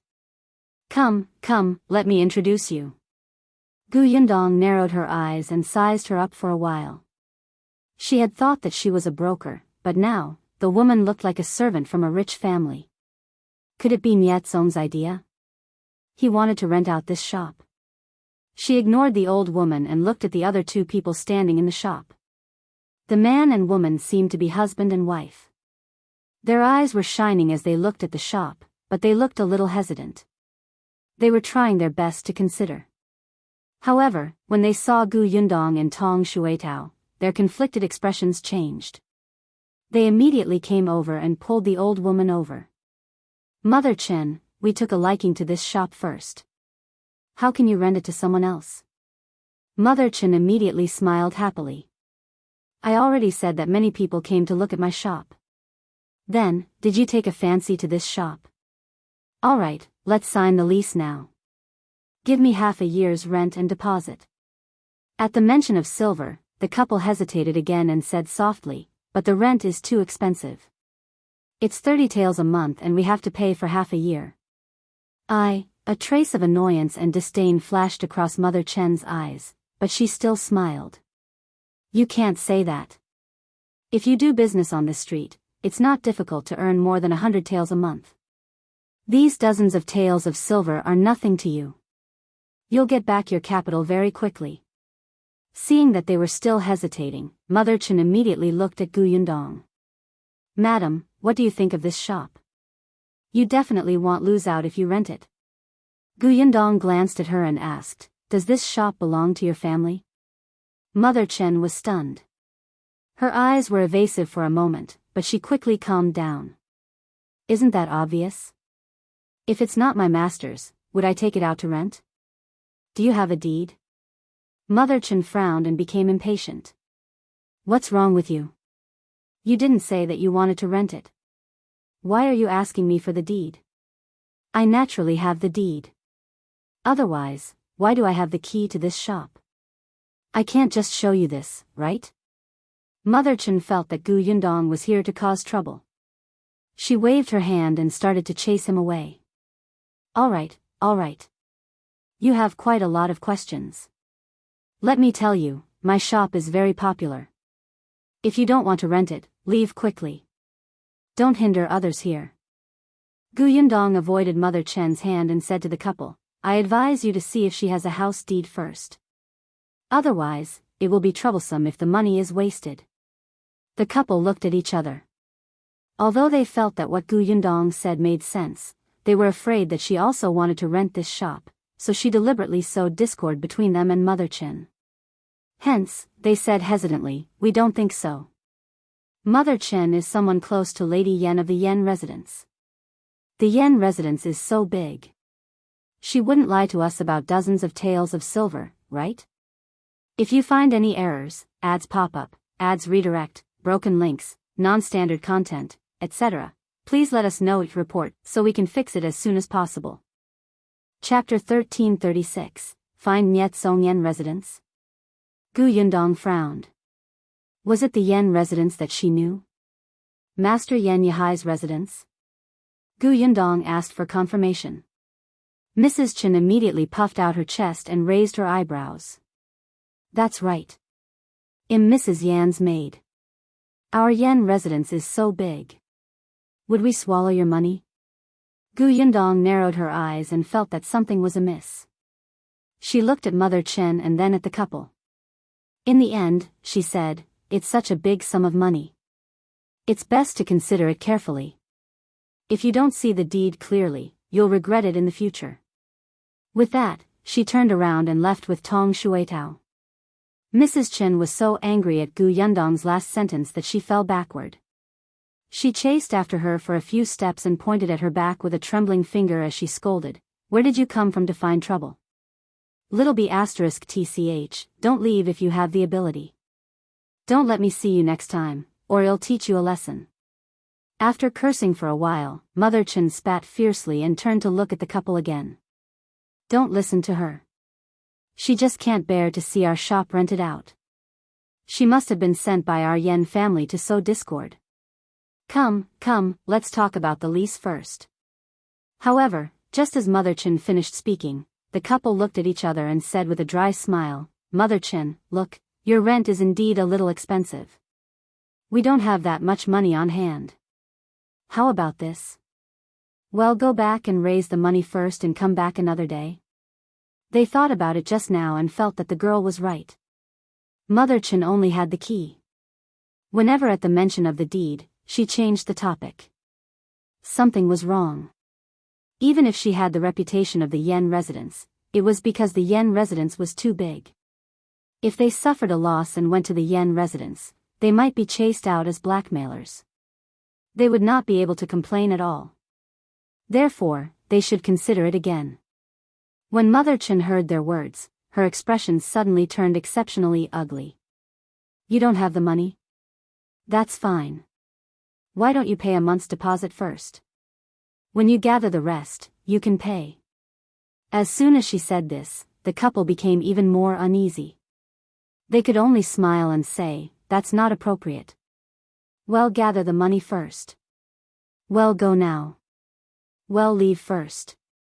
Then, the two of them immediately walked out of the shop in a hurry and left without looking back. Gu Yundong and Tong Shuitao stood at the entrance of the alley. When they saw the couple come out and Mother Chen spat in the direction of the door, they knew that this deal had not been closed and heaved a sigh of relief. "Miss, what should we do now?" Gu Yundong pursed his lips.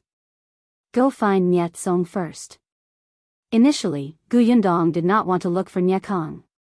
She had known Niet Song for a long time. She was still considered familiar with him. Previously, when he was still in the Shuanha prefecture, they had exchanged letters.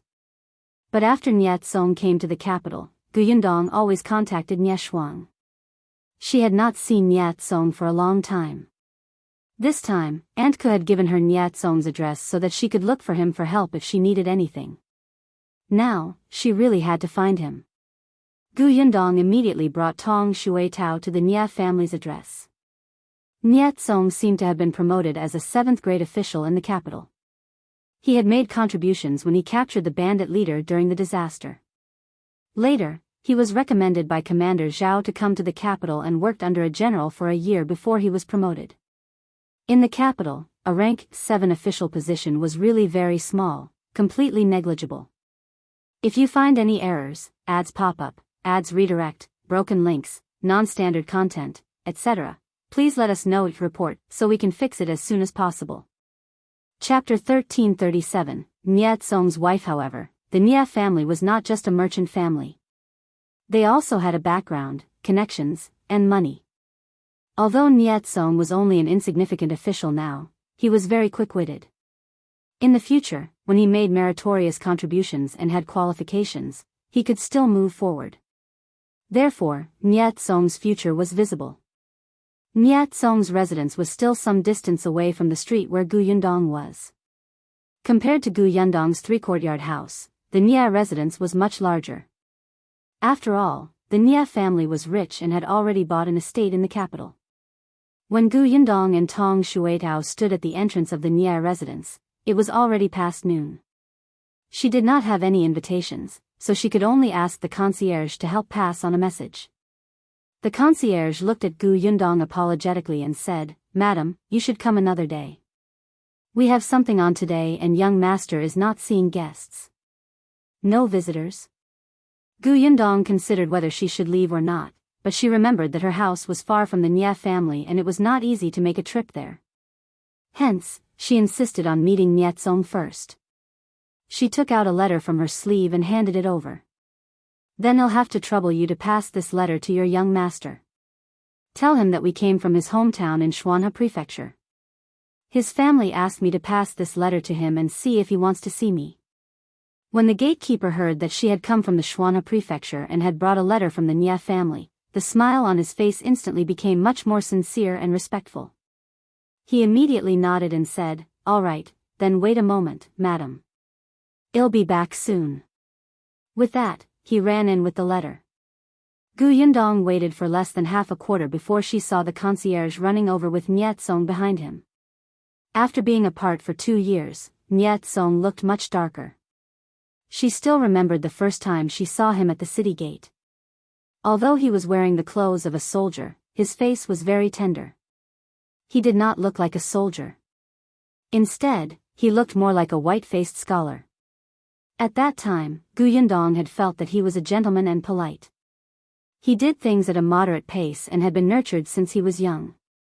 But now, he had changed drastically. He walked with large strides and became much leaner and capable. In her eyes, Niet Song was a completely different person. In Niet Song's eyes, Gu Yundong had also changed. He had a deep impression of that thin, small, and exceptionally tenacious little girl back then. He did not expect that after not seeing her for 2 years, not only had she become prettier, but she had also become someone else's wife. Niet Song quickly stood in front of her. "Sister Gu." It was a familiar voice. The barrier between them that they had not seen for 2 years was instantly gone. Gu Yundong suddenly smiled widely. "Young Master Nye, long time no see." Niet Song laughed. "Why are you still calling me young Master Nye?" He shook his head and turned around, but he didn't see Shao Qingyuan. Where's your husband? He had something to do, so I came alone. Song did not probe further. He quickly moved half of his body aside. Come in first. Let's talk inside. Yundong led Tong Shuitao inside. The Nye residence was really big. It was a large courtyard with many servants. Along the way, many people stared at them, as if they were very curious about the woman who had been personally led in by the young master. Yundong keenly saw a servant girl rushing to the backyard. She recalled that Song was now a married man and immediately asked, I haven't seen your wife yet. Should I meet her first? If you find any errors, ads pop up, ads redirect, broken links, non-standard content, etc., please let us know report so we can fix it as soon as possible. Chapter 1338, Second Miss Yen. Yundong thought that Song would agree readily, but he did not expect him to frown when he heard this. After hesitating for a moment, he said, You should meet her, but... He paused and sighed. It's just that she's sick. She's resting in the backyard now. All the more reason for me to go over and take a look. Song nodded. All right, I'll bring you there. As he spoke, he led Yundong to the backyard. Soon, they stopped in front of a courtyard called Anha Garden. Yundong immediately saw the servant girl who had run away earlier. She was standing in the courtyard with her head slightly lowered. The two of them entered the courtyard. Yundong stood in the central room while Song walked in first. A servant served tea to Yundong, so she sat outside and waited slowly. Occasionally, low voices could be heard coming from the inner room. It should be Song telling his wife her identity. After a while, Song came out. Sister Gu, come in. With that, he led her into the inner room. There was still the smell of medicine in the room. It seemed that Song was right. His wife was indeed sick. Yundong turned around and saw that a woman had already been helped up. Her forehead was wrapped in gauze and she was leaning against the headboard. She looked over carefully with hazy eyes. Yundong was stunned when she saw her face clearly. Wasn't this the second daughter of the Yen family? Yesterday, when the second daughter of the Yen family alighted from the carriage, although she had only caught a glimpse of her, Yundong was very sure that she was not mistaken. She then looked at the gauze on her forehead and thought of the news that Shui Lan had smashed second Miss Yan's head yesterday. Yundong was speechless. Sister Gu, what's wrong? Is there anything wrong with me? A low voice sounded beside her ear. Yundong suddenly came back to her senses and hurriedly shook her head. No, there's nothing wrong. She smiled. It's just that it's my first time seeing sister-in-law Nya and I was distracted for a moment. Sister-in-law is very beautiful. Yenya immediately lowered her head shyly and whispered, I'm very ugly like this. Sister Gu is the beauty here. As she spoke, she quickly pointed. Sister Gu, sit. I am not feeling well. I can't treat you well. I'm really sorry. Yundong smiled. I was the one who came uninvited and disturbed your recuperation. I'm the one who should say sorry. Song smiled and interrupted their conversation. All right, you don't have to be so polite anymore. It's weird to hear. He turned to Yenya and said, rest well first. Sister Gu just came to the capital. I have something to talk to her about. When you're better, you can ask her out to admire the flowers. Okay. Yenya agreed. Then, the maidservant beside her helped her lie down again. When Yundong and Song walked out of the inner room, she opened her eyes again and looked at their backs. Song led Yundong to the reception pavilion and got someone to serve tea. He smiled and said, I've read Aunt's letter. Are you going to stay in the capital for a long time? Have you found a house? I have many courtyards here. Actually. Yundong knew what he was thinking and quickly interrupted him. We've already bought a house. It's over at Hatai Lane. Hatai Alley. That's not close. Yundong nodded. It's a little far, but the house over there is suitable. By the way, can I ask if sister-in-law's forehead was smashed by Chui Lan? If you find any errors, ads pop-up, ads redirect, broken links, non-standard content, etc., please let us know each report so we can fix it as soon as possible. Chapter 1339. By Muzi is still here. Nyat Song was stunned. At the mention of this, a trace of disgust flashed across his eyes. However, he quickly asked in surprise, how did you know that Miss Chui was the one who smashed her? Because I was outside the Yen residence yesterday and saw Chui Lan enter with my own eyes. I also saw sister-in-law enter the Yen residence. Later on, there were rumors that Chui Lan and sister-in-law had an argument. Yundong took a sip of tea and said slowly. Nyat Song had an "I see" expression on his face, but he quickly realized that something was wrong. You know Chui Lan? And, you stayed outside the Yen residence for an entire day? Why do I feel like you were spying on the Yen residence? Yundong shook his head and laughed. Nyat Song was still the same Nyakong. Moreover, after 2 years of training, he seemed to have become even sharper. She did not hide it and said directly, I do know Chui Lan, and am also keeping an eye on the Yen residence. How come?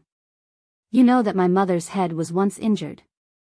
That's why she's like a child now. Imperial physician Song said that if we want to cure her, we need a very precious and rare medicine. That medicine is by Muzi. For the past 2 years, I've been looking for by Muzi. Later, I learned from Chui Lan that the Yen residence has such a medicine. By Muzi? Nyat Song frowned, and his expression immediately became strange. After a long while, he sighed and said, by Muzi, was used to save my wife yesterday. The Yen residence is also gone. I know. Yundong interrupted Nyakong, by Muzi should still be in Yen Yihai's hands right now. He's keeping it well. Nyat Song looked puzzled. No. Yesterday, after I found out that my wife was injured, I immediately went to the Yen residence and saw the medicine the doctor gave my wife with my own eyes. Then are you sure that it's by Muzi? Yundong narrowed her eyes and asked, do you know that there's a medicine in this world that's very similar to by Muzi? Do you know by Muzi? This question rendered Nyat Song speechless. He was not a doctor, so it was naturally impossible for him to understand by Muzi. It was only now that he learned from Yundong that this medicine was so precious. Nyat Song felt that something was amiss. He tapped his fingers lightly on the table. After a long while, he said, what do you know? How much do you know about by Muzi and the Yen residence? Tell me everything. Before I tell you that, can I ask you something else? Yundong suddenly looked at him curiously. This expression made Nyat Song, who was prepared to accept a huge truth, choke. The seriousness from before disappeared. He asked helplessly, what is it? How did you and sister-in-law become husband and wife? Yundong's eyes were obviously filled with gossip. The corners of Nyat Song's mouth twitched. He didn't look like he wanted to say anything. Aunt didn't tell you? Yundong shook her head. After she went back, she only mentioned to me that you were married. At that time, she was puzzled. Why didn't Nyat Song return to the Shuanha prefecture after getting married? Moreover, it seemed that the Nya family was not very satisfied with this marriage. Otherwise, why would Aunt Ku, Madame Nya, and Nya Shuang be the only ones who came to the capital? Old Master Nya had never come. Nyat Song felt uncomfortable under her gaze. He couldn't bring himself to say such a private matter. But Yundong looked as if she would not say anything unless he confessed. It was really frustrating. Forget it. Nyat Song heaved a sigh of relief and began to talk about his relationship with Yenya. If you find any errors, ads pop up, ads redirect, broken links, non-standard content, etc., please let us know each report so we can fix it as soon as possible. Chapter 1340, Nyat Song and Yenya. Nyat Song and Yenya met by accident. Yenya's life in the Yen family was very difficult. She was the very good-looking daughter of an unloved concubine. Naturally, she would be bullied by others. Moreover, Yen Yihai had always favored boys over girls. He was ambitious and had never cared about the matters in the backyard. Lady Yen was a shrew. In the capital, there were no in-laws to suppress her, and no sisters-in-law to keep an eye on her. That backyard was her say. If she wanted to torture the concubine, she would torture the concubine. If she wanted to treat the daughter of a concubine badly, she would treat the daughter of a concubine badly. As for Yenya, she was born in the same year as Miss Yen. Mrs. Yen disliked her even more. Therefore, Yenya had been suppressed since she was young. Her personality had become abnormally weak, and she seemed to be very careful and did not dare to speak loudly to anyone. When Niet Song first met her, Yenya was being bullied by Miss Yen Ling. Niet Song couldn't stand it anymore and secretly got someone to help her out. However, deep down, Niet Song looked down on Yenya. He felt that she was too weak. When faced with trouble, she would retreat and endure as much as she could, as if she had no bottom line at all. Besides, she was good-looking. She would probably die without knowing. After that incident, Niet Song threw Yenya to the back of his mind. However, Niet Song soon knew where Yenya's bottom line was. At her mother's place, Yenya had never retaliated when she was bullied. However, when her mother was bullied, even though she was afraid and trembled all over, she still dared to resist. At that time, Niet Song admired her a little. However, the place where he really interacted with Yenya was at the Yen family. At that time, Niet Song was invited by Master Yen to the Yen residence as a guest. After he went, he found out that Master Yen had taken a fancy to him and wanted to betroth his legitimate daughter, Yen Ling, to him. Master Yen knew Niet Song's identity. He was the young master of the Nya family in Xuanhe Prefecture. The Nya family and the Yen family also had business dealings. Now that Niet Song had become a 7th grade official and had a superior to promote him, he would definitely be successful in the future. Furthermore, Niet Song himself was elegant and handsome. Yen Ling had taken a fancy to him after meeting him once. However, Niet Song did not have a good impression of Yen Ling, so he naturally rejected Master Yen tactfully. Yenihai didn't say anything on the spot. He just smiled and changed the topic, pretending that he hadn't said anything. Although Niet Song was smart, he still lacked some experience in the face of an old fox like Yenihai who had been in the business world for many years. He had been set up. The Yen family wanted to catch him in bed with Yen Ling and make them a couple. When Gu Yundong heard this, she stopped drinking her tea. She had probably guessed it. In the end, you and Yenya were caught? Yes. Niet Song did not expect the Yen family to be so impolite. Although they were a merchant family, they had to follow the etiquette and rules. However, the Yen family did not care at all. He really wanted to vomit blood from anger when they did such a thing that damaged their reputation. He was indignant at that time and thought of a way to escape. In the end, he accidentally entered Yenya's courtyard. In the end, he and Yenya were seen by everyone. The other party was Yenya, but Niet Song heaved a sigh of relief. He pitied Yenya in his heart. This pity made him not reject marrying Yenya. If she was weak, so be it. He would spend more effort to protect her or ask the nanny to help her. It was just that getting married to a family like the Yen family made him a little disgusted. However, he had no choice. The matter was settled just like that. To Yenihai, although the target had changed from a legitimate daughter to a concubine's daughter, he had achieved his goal of marrying a daughter to Nyakong. If you find any errors, ads pop up, ads redirect, broken links, non-standard content, etc., please let us know it report so we can fix it as soon as possible. Chapter 1341, Raised Astray. However, to Mrs. Yen and Yen Ling, this was cutting their hearts. They had put in so much effort to design these things, but in the end, it all benefited that little b*tch Yenya. Lady Yen hated Yenya to the core and even wanted to kill her before she got married. Fortunately, Niet Song had also thought of this. He sent the nanny who had followed him to the capital to take care of his daily life to the Yen residence. He said that the Nya residence had many rules and asked the nanny to teach Yenya first so that she would not make a mistake in the future. Otherwise, if word got out, the Yen residence would lose face. Yenihai thought of Yenya's unintelligent and timid personality and felt that it made sense, so he agreed. Lady Yan and Yan Ling tried several times, but the nanny caught evidence and brought it to Yanihai. Yanihai was furious. He wanted to marry into the Nya family, not become enemies. Yenya was already Nya Tsong's fiancée. If she was killed in the Yen residence and the Nya residence's nanny found out, what was the point of joining the two families? Lady Yan and Yan Ling were grounded until Yenya got married. Nya Tsong also wrote a letter and sent it to the Nya family of the Xuanhe prefecture. The Nya family was very dissatisfied that he wanted to marry a concubine's daughter who was not favored in a merchant family. It was fine, as the Nya family was not very noble either. However, this concubine's daughter's personality was completely useless. How could she be the future mistress of the Nya family? How could she raise the future descendants of the Nya family and help Nya Tsong in the future? In their opinion, this kind of personality could only be used as a concubine or the wife of a small family. As the main wife, she should at least be able to hold her head high. Old Master Nya flew into a rage. He was very disappointed that Nya Tsong could not even see through such a small trap.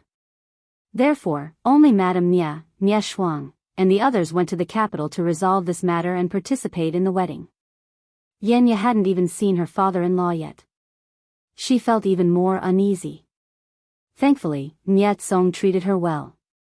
After being taught by the nanny, she finally changed a little. However, how could a personality that had been nurtured for more than 10 years change so much overnight? Gu Yundong sighed after hearing this. It seemed that some of what she had heard in the tea shop must have been spread by Madame Yen on purpose. She had also seen Yenya just now. That woman was indeed a coward. Nya Tsong should have told her his identity.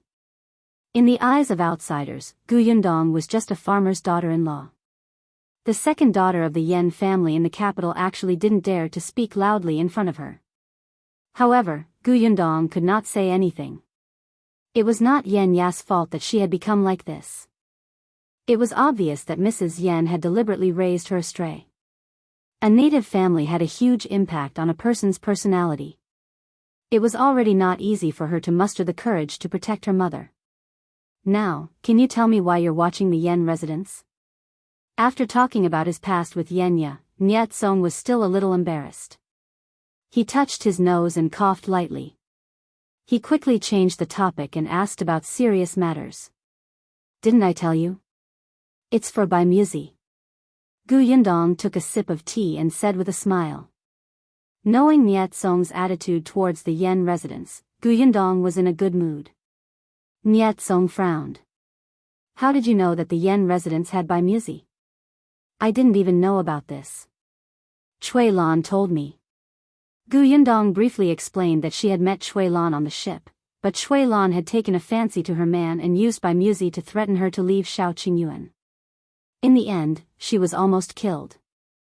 If you find any errors, ads pop up, ads redirect, broken links, non-standard content, etc., please let us know each report so we can fix it as soon as possible. Chapter 1342. It'll help you. When Nya Tsong heard this, he did not say anything for a long time. After a long while, the corners of his mouth twitched. You hung Chui Lan over the river for half a day? Forced her to tell you?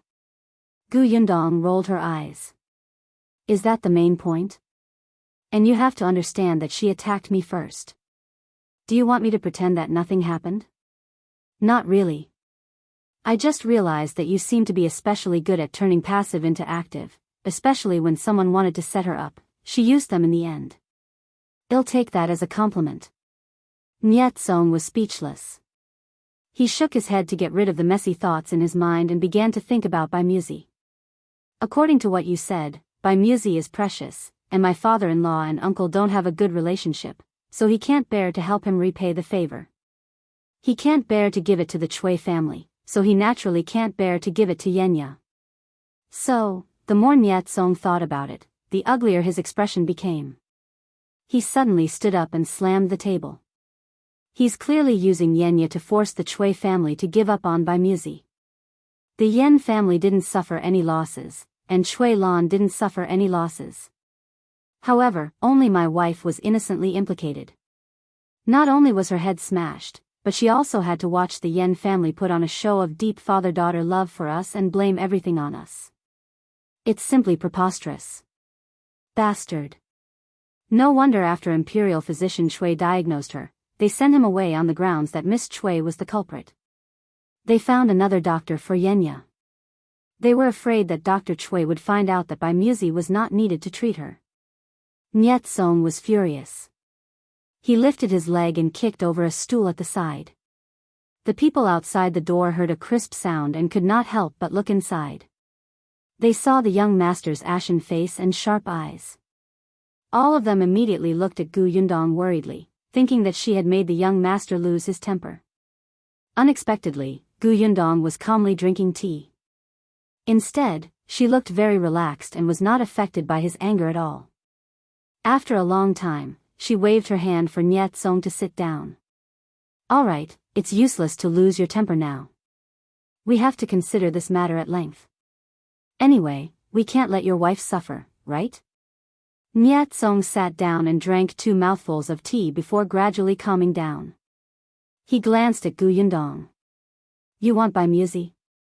Yeah. It'll help you. Pft, cough cough.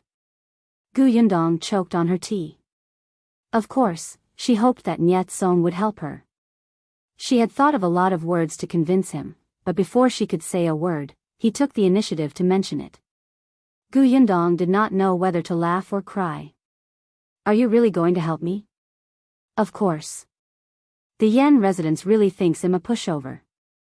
It's fine if they bullied Yenya in the past, but at that time, she was the daughter of the Yen residence. I couldn't do anything about it. Now, she's already my wife and the young madam of the Nye residence. How dare they brazenly find someone to smash her head?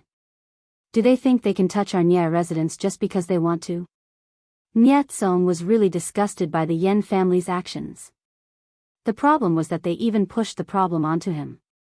It was said that Yen Ya's inappropriate words had angered Chui Lan, causing Chui Lan to hit her hard and tell her not to find trouble with the Chui residence. Alright, he would not cause trouble for the Chui residence. He would seek revenge from the Yen residence. Gu Yundong asked him, how do you plan to help?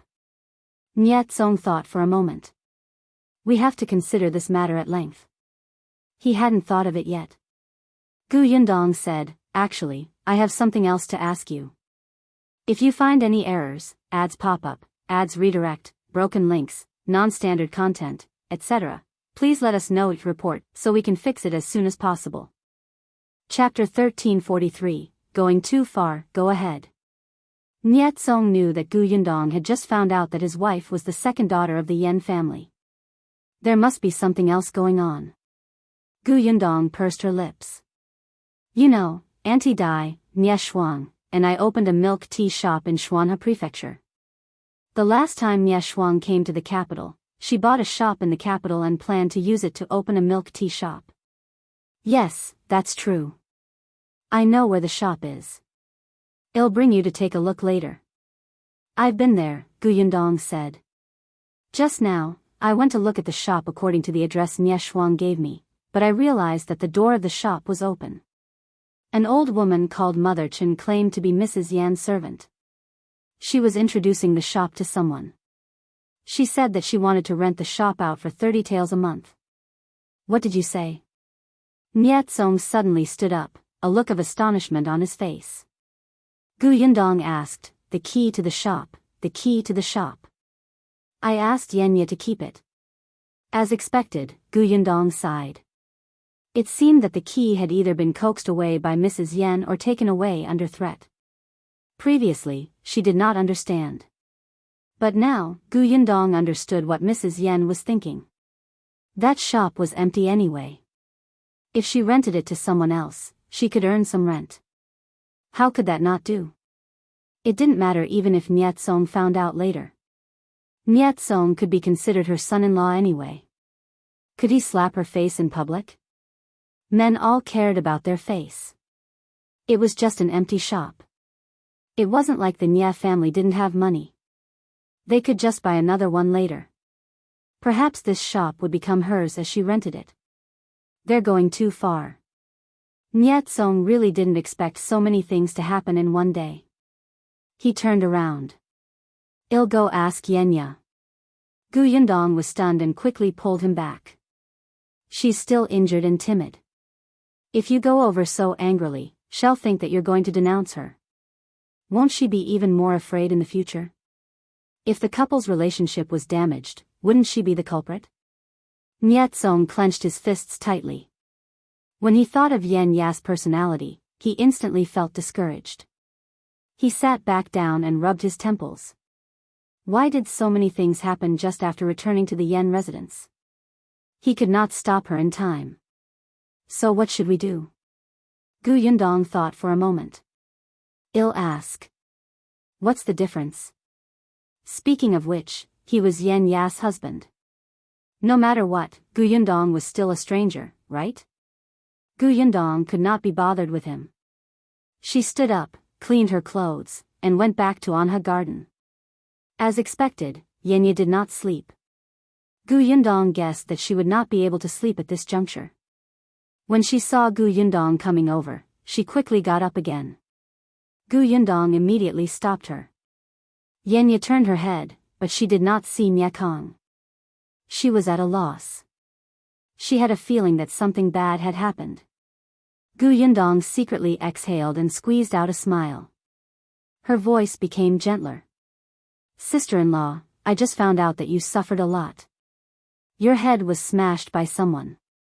It looks like you bled a lot. How is it? Does it still hurt?" "To be honest, my husband is also a doctor. He even taught me how to relieve pain. Do you want me to take a look at you?" Yenya quickly said, "No need, no need.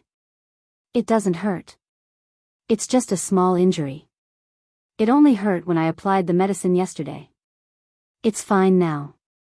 If you find any errors, ads pop up, ads redirect, broken links, non-standard content, etc., please let us know each report so we can fix it as soon as possible." Chapter 1344, a different version, that's good. When sister-in-law is in pain, you must not hold it in. You must use medicine in time when there are injuries. The more you hold it in, the worse it will be. My husband told me that nothing is more important than your health. Yenya nodded and said softly, "Sister Gu and my husband are so close. You and brother Nya are not bad either. I think he's very concerned about your injuries." Yenya was a little embarrassed, but after talking to Yundong about these topics that she had never mentioned to anyone before, she unknowingly relaxed and the topics gradually increased. Yundong chatted with her for a while before guiding her to talk about the injury on her head and then Lan. Yundong found it strange. "What did you say? How dare Lan hit you so hard?" Yenya lowered her eyes. Then, Yundong heard a different version from Yenya. Lan was indeed talking to Yenya alone in the backyard. Yenya only said that she was married and asked Lan to visit her house when she was free. Yenya had the courage to say those polite words. Unexpectedly, Lan, who was standing behind her, suddenly reached out and pushed her forward. Yenya's head hit the stone table. Therefore, she wasn't hit by a rock at all, but knocked. For some reason, it was completely different outside. Of course, Lan firmly denied that she had done it on purpose. She said that for some reason, her foot slipped. She had wanted to pull Yenya to regain balance with her help, but she did not expect to push her back. But these words were not convincing at all. Moreover, even if what she said was true, it was true that Yenya was injured from her push. Yundong's lips curled up mockingly.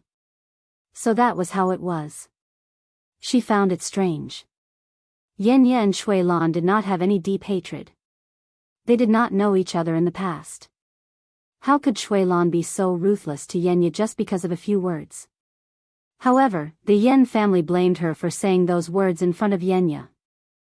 Lan had yet to get married, so she must have been provoked by her. It was fine if Yenya got married herself, but she even flaunted in front of Lan. All of this was Yenya's fault. Yenya was actually convinced just like that. Yundong could not help but roll her eyes.